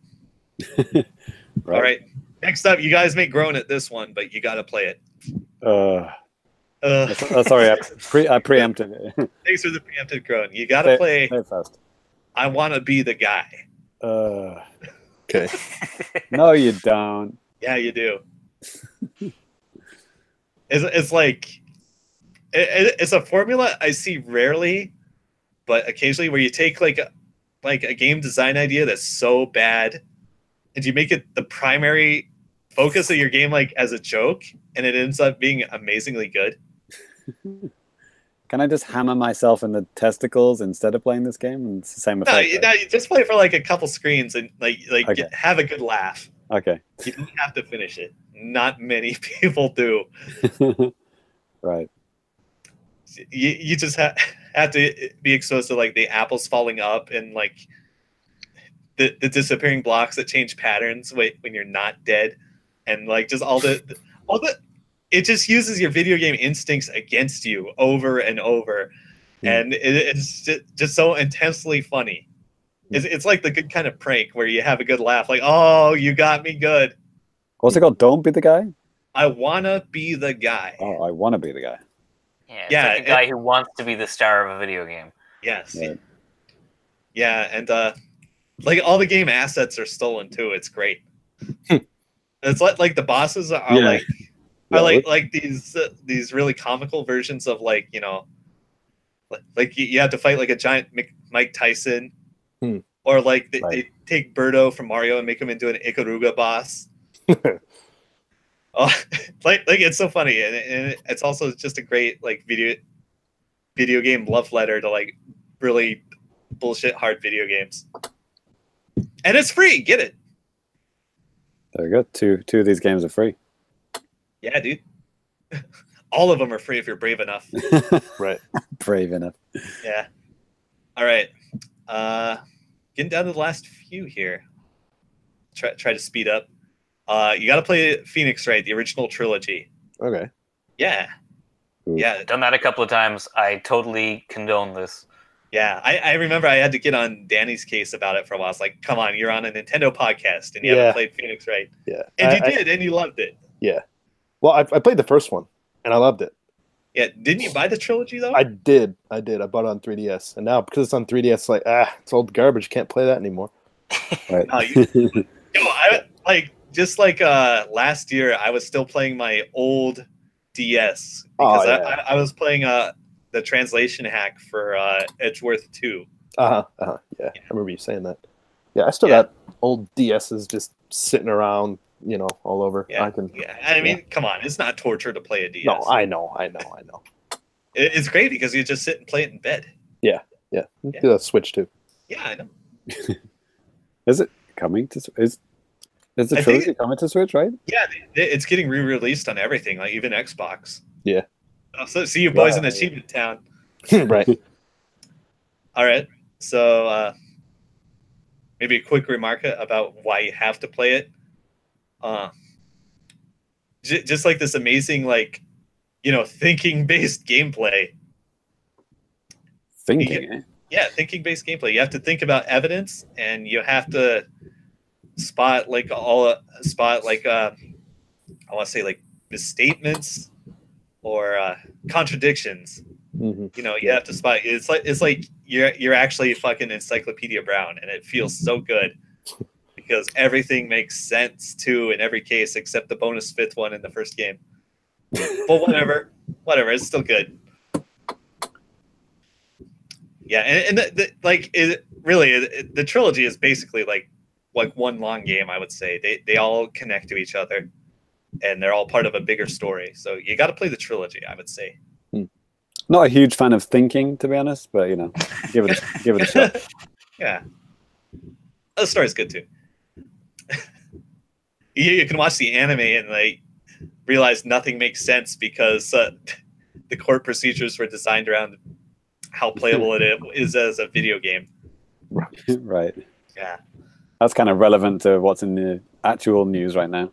Yeah. Japanese legal system. Yeah. The live action movie they made was weirdly good though. All right, so next up, it's almost the exact same thing. You got to play Layton. Yes. Yes. Never played a Layton. I have. I got one on DS. You got to play 1, 2, 3 because they're also a trilogy. Are they numbered? I thought they were just No, they have weird names. They're not, but they are. And they're like different in every region too. It's really annoying, but I've got is it the Diabolical Box?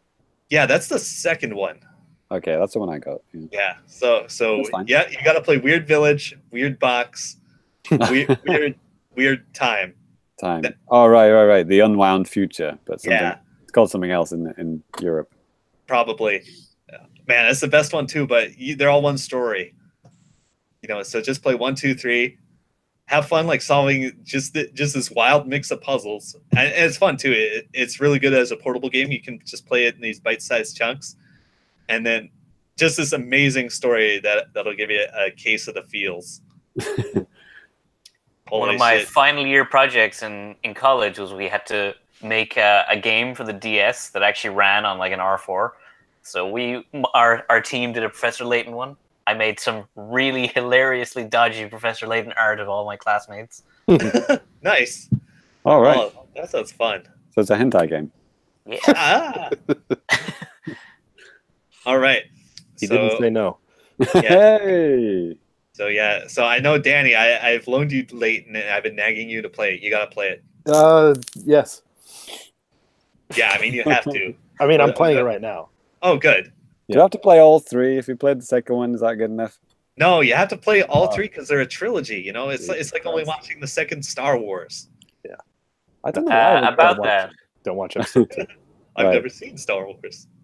What's the Star Wars? All right. Next up, you got to play Oendan. Oh, yeah. I suspect you guys have. Oh, Boom. What if you are repulsed by J-pop and therefore have only played Elite Beat Agents? That's fine.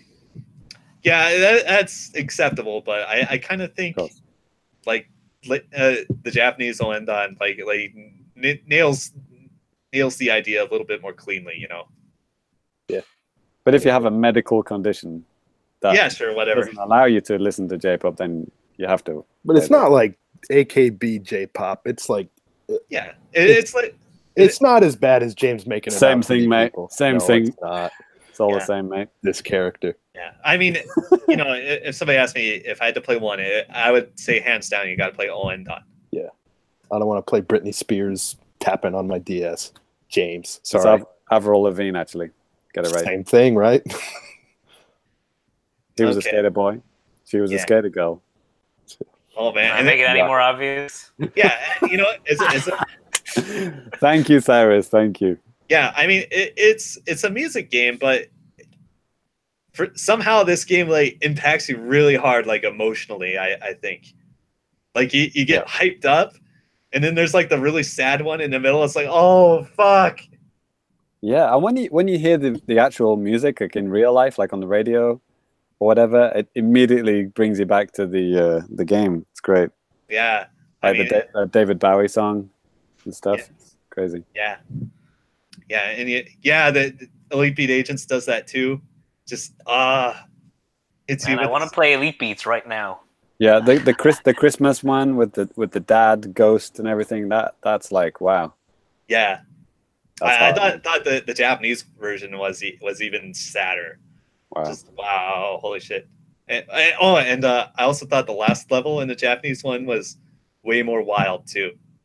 It was annoying to beat, but it was really good. Jumpin' Jack Flash in Elite Beat Agents, right? Yeah. And in the Japanese one is Ready, Steady, Go. Oh yeah. Yeah. That's all. Never heard Of course it is. That song is in every friggin' music game known to man. Right. Yep. All right, so you'll be pleased to know there's only a few games left. Please put us out of our misery. I mean, right. What's next? Super Meat Boy. Hey. Next. Okay. Let me talk about it for 15 seconds. This game is so good to control. It has like the cleanest control of any game ever made. And it makes you get good, but it doesn't make you feel bad about it. Mm-hmm. It's hype as fuck. That's true. I think Celeste makes you feel even less bad about it. Yeah. I mean, yeah, it's in that vein. Yeah, I'll report back on Celeste after I clear it, because I don't know. Can it be more brutal and real than Meat Boy? I don't know, man. It looks kind of, I don't know, kind of girly indie game. I don't know, man. I think I might still be thinking of Elite Beat Agents here because I wrote down Meat Beat as my Wait till after the podcast. Yeah. I can paste you the whole list later. There's an episode title anyway. Yeah. Meat Beat Agents. Hell yeah. All right, so next up, I know some of you guys are very familiar with this game, maybe. Catherine. You got to play Catherine. You have to play through the story and get that whole guilt trip laid on you. This game is so good. It's way better than it has any right to be. Yo, yeah, it's a brilliant, genius game. Holy shit! Like even like without the brilliant genius story that will fuck up your entire life. Like just like the totally unrelated fucking box-based gameplay is amazing too. Like it could have, we talked about this a long time ago. I think it could have just easily been like a straightforward indie game where you just like puzzle box climb the whole time, but they had to lay this whole mind trip story on you too. Oh man. Oh, not to mention the versus mode, which has a competitive scene now. I was going to say, noted fighting game, Catherine. Yeah, which you can only unlock after beating the story. Yeah. Oh, yeah, and the co-op, too. Like, man, you have to be, like, good friends with someone if you're going to take on the co-op on this. So you're going to murder each other in, like, 2 seconds. Again, a quick fun story with this is my friend got this when we lived together back a few years ago. And he was playing it, and he's terrible at puzzle games. Yeah. So basically, I was sitting over his shoulder, and I was telling him, like, go left, go right, go up, do this, and, like, telling him how to beat the levels. And he got to the first boss, and the boss is just, it's too fast. You cannot tell someone how to beat that boss. Yeah. And I had to, like, I give up, Steve. You're on your own for this guy. And he got so mad, he, like, smashed his controller off the wall fighting him. Yo, yeah. So this is an experience like everyone has to have. Absolutely, that's what's on the mandatory list here. And that's getting re-released. Is it Catherine full body or something? Yeah. I'm not sure how I feel about that, but yeah, it's gonna have an online versus. That's good. Yeah, dude, and it's because of the competitive scene. They said at 100%. Like, wow, multiplayer took off. We're gonna add online play. They big for it. Unlocked from the start, maybe next time. Yeah, hopefully. Yeah, I might just do that and not play the new weird single player they added. Yeah. Good call. Yeah. I'd like one of you guys to get super good and help me beat the co-op levels because, Oh, you need a good player to beat that. You need 2 good players. That seems like a good fit for the Switch, but I don't think they've announced the Switch version. Yeah, it would be a great Switch. Great Catherine version. for Smash. Yeah, there it is. Right. Yeah, we should beg for it. All right, so I got the last 2. All right, this is a 2-pack. All right. Of you got to play Amnesia and Slender. Oh my god. Yeah. They're horror games? Yes, these games will scare the fuck out of you. Slender Man? Slender? Yeah, it's Slender. Yes. Yeah, we play. I made you play that, Daddy. Yeah, I know. God. But I was nightmares about it. We were Yeah. playing it at night, too. You got Ugh. the shakes. Like I tell people to play these games. Usually, it scares the fuck out of them. Some people randomly say, "Well, it wasn't scary at all," but they were probably playing it on the daytime with family around. Yeah. It was like literally like 1 or 2 in the morning, and we were playing it. Yeah, you Yeah, have to that's play. the only time you're allowed to play these. Oh.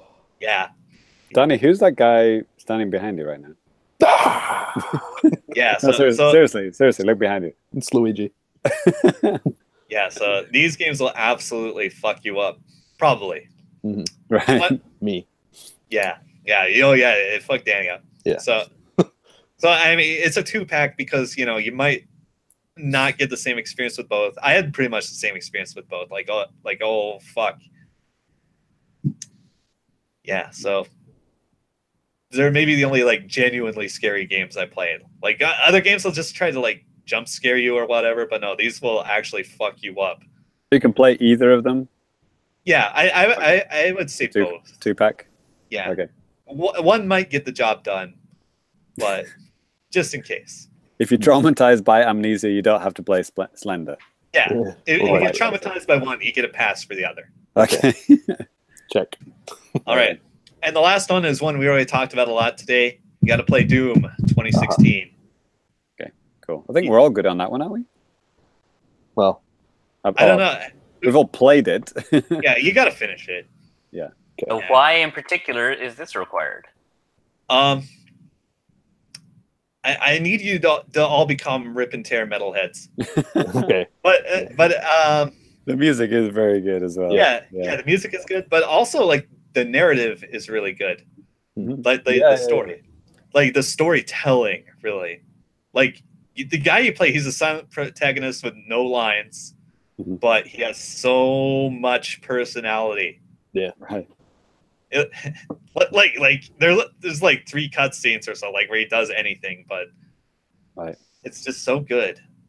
Gently remove the something or gently press the button. It's always hilarious when those things happen. Yeah, I think there's this really good YouTube video. It's like In the Mind of Doom guy. The guy summed it up with, he's a man with a mission, and it's not the mission that other people give him. Right. Yeah. That's cool. So Right. that's the list. I think that's like 26 or so games that. Yeah. Okay, let me just count here. 1, 2, 3, 4, 5, 6, 7, 8, 9, 10, 11, 12, 13, 14 I need to play. Okay, yeah. I can just paste the list into our little form here. Yeah. Yeah. I wrote them all down on this piece of paper. Well, I could have saved you some time. It's okay. I just write it down. Yeah. So yeah, just check these off. Let's see if you get all these done by this Fine. time next year. Next week. Yeah, this is your New Year's resolution that I'm giving to you. I average beating about 6 games a year, so this is going to go really well for me. Yeah. There's some Cool. quick ones on here. Yeah. Also I for think- our listeners, yeah. if I missed a game that you think is mandatory playing, please let me know. Just tweet it at me, and I'll scratch my chin and look at it and say no. Cool. All right. Alrighty. Yeah. All right. Well, yeah. This is also only my first pass at the list, but I think this is the list of games that anybody needs to play. Okay. Cool. Cool. Emphasis on need. Right. I'll get Well, I have started a feeling- right away. I have a feeling the listeners are just going to give Ty a whole bunch of Nintendo games that you've never played. It's like- Or just now they're getting. I'm looking forward to getting a list of games that are basically worse versions of things that are already on this list. Like, Doom would be nothing without Duck Hunt. Play that. Right. You don't have any open world games on that list, so Fallout 1 and 2, they're open world. Yeah. Yeah. I mean 3D modern. They're kind of samey, Like you can you'll get the same experience with all of them. I think if you're talking about like the Bethesda games or GTA games or whatever. Right. But I mean, like if you've missed those, like I wouldn't call you a culturally deprived Philistine. Cool. Right on. So, should we move on to some feedback, Danny? Let's do it. Yeah, we are running a little bit long, but we do have some feedback. And if you do want to send feedback our way, please send us an email if you want at thefamicast@gmail.com. Hit us up on Twitter at @thefamicast. You can hit us up on Facebook at @thefamicast. All sorts of different places you can hit us up. You can hit us up on YouTube, the comment section on our website, famicast.com, and you can have your stuff read out on the air like these guys. James, we might have some stuff, like maybe end of the year type of stuff that we might have missed. On YouTube?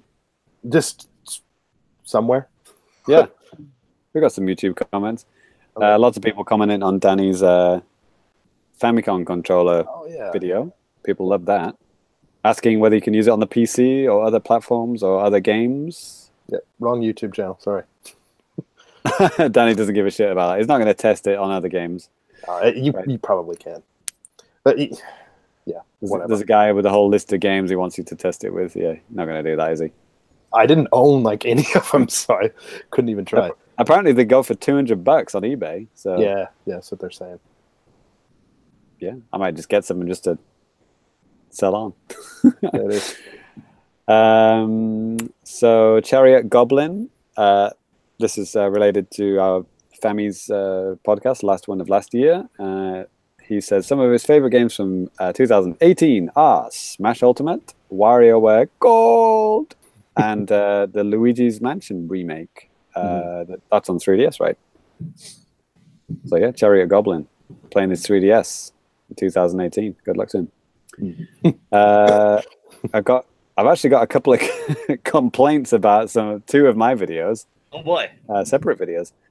The first one is from Elegy for the Masses, and this is from my Yonder the Cloud Chronicle thing. I saw this.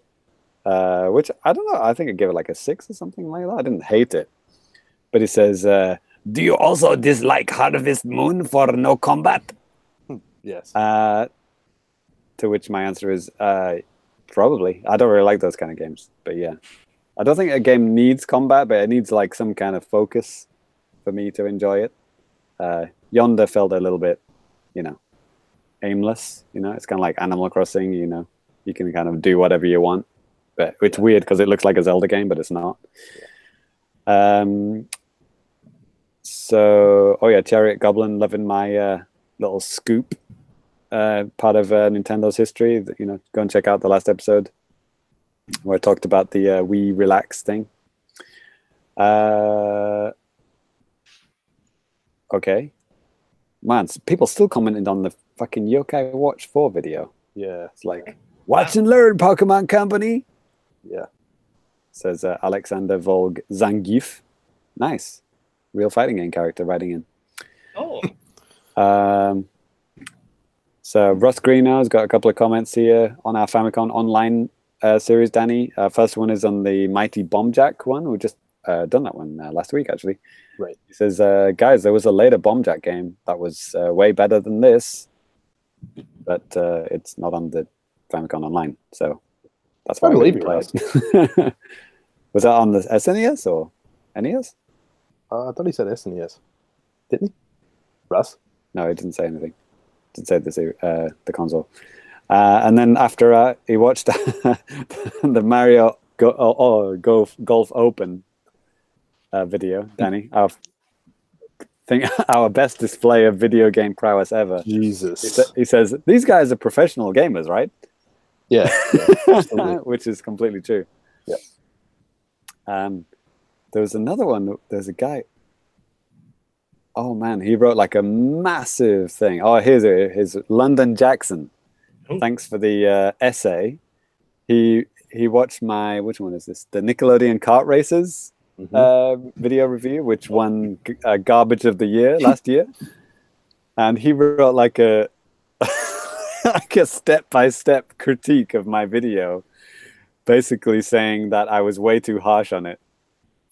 He says, I'll just read the first sentence. He says, "Okay, this was not good review of game. I explain why." And then he goes on, literally, I'm not kidding it, like 2 pages. Oh man, I have to read this with time codes, like which part of the video that I said things that was wrong. Wow, has he worked for like the development team or something? Maybe. So yeah, I'm sorry, London, but that game is garbage, and I can't understand why anyone would want to defend that. So yeah, good luck to you. Probably that Zargami lady or whatever her name is that runs Nickelodeon. CEO of Viacom. She personally comments on all these trailers. Yeah. That's right. Wow. Okay. So who else on Twitter? Do we have anything on Twitter? Wow, we've got a whole bunch of comments. Holy shit. When was the last episode? Was it like December 18th, was it? Yeah. Cool. Oh, this nice one from Chris at Chris Unseen. Says he's been enjoying the YouTube versions of the podcast he follows, and he's stopped downloading podcasts through Pocket Cast, and he was just wondering if that helps or hinders us. Are we losing out by him doing that? Because damn YouTube and all that kind of stuff. Yeah. To which our answer is do whatever you want, man. If you want to watch the video version on YouTube, boom, thank you very much. That's awesome. You want to watch on iTunes or listen on iTunes or Google Play, it's all good, man. We don't get any money from either thing, so it doesn't really matter. Download the MP3. I mean, Jesus, there's streaming services. We have our stuff available on. We don't. If you're listening and enjoying it, that's all we really care about. That's right. Yeah, I think the thing that if you want to support us for no money, just write us emails or tweet at us. That's cool. If you want to contribute on the Patreon and get the bonus shows as well, that'd be super awesome. But anyway, thanks for listening, Chris. So yeah, if you want to do as a review on iTunes or Google, can you do reviews on Google? What's it called? How do you listen to Google Podcasts? What's it called? Is it just called Google Podcasts? I don't actually know what it's called. Google Play Podcast, something like that. If you can leave a review on there, that'd be cool. Yep. We can't actually do that because outside of America, you can't actually do any of that. Yeah. So you have to be in America to do that, unless they change it. Yeah. So yeah. Anyway, that'll do for now. Yeah, we've been going too long. Yep. Okay. Well, Yep. Exactly. Thank you for messages and all of that, and yeah, thank you guys for joining me. Danny's lost it. Yeah. The flu's caught up with him. Yeah. He's dead. I'm dead, guys. No, of course, James, Cyrus, Tyrus, thank you all for continuing on this crazy journey into 2019. Hopefully, and not hopefully, definitely, you're going to have some really cool stuff. Somebody is. Maybe not me. Someone somewhere doing something cool, probably. Doing something cool. It's not going to be me. But anyways, we're going to go ahead and sign up with our Twitter handles. If you want to follow me on Twitter, you can. You can follow me at DannyBiv, DannyBiv. James, where can we find you? Yes, you can find me on Twitter at MeatBeatAgents. Nice. Ty? I am Super Cat Drugs. You can find out about my subdermal NFC that I got. Okay. Cyrus.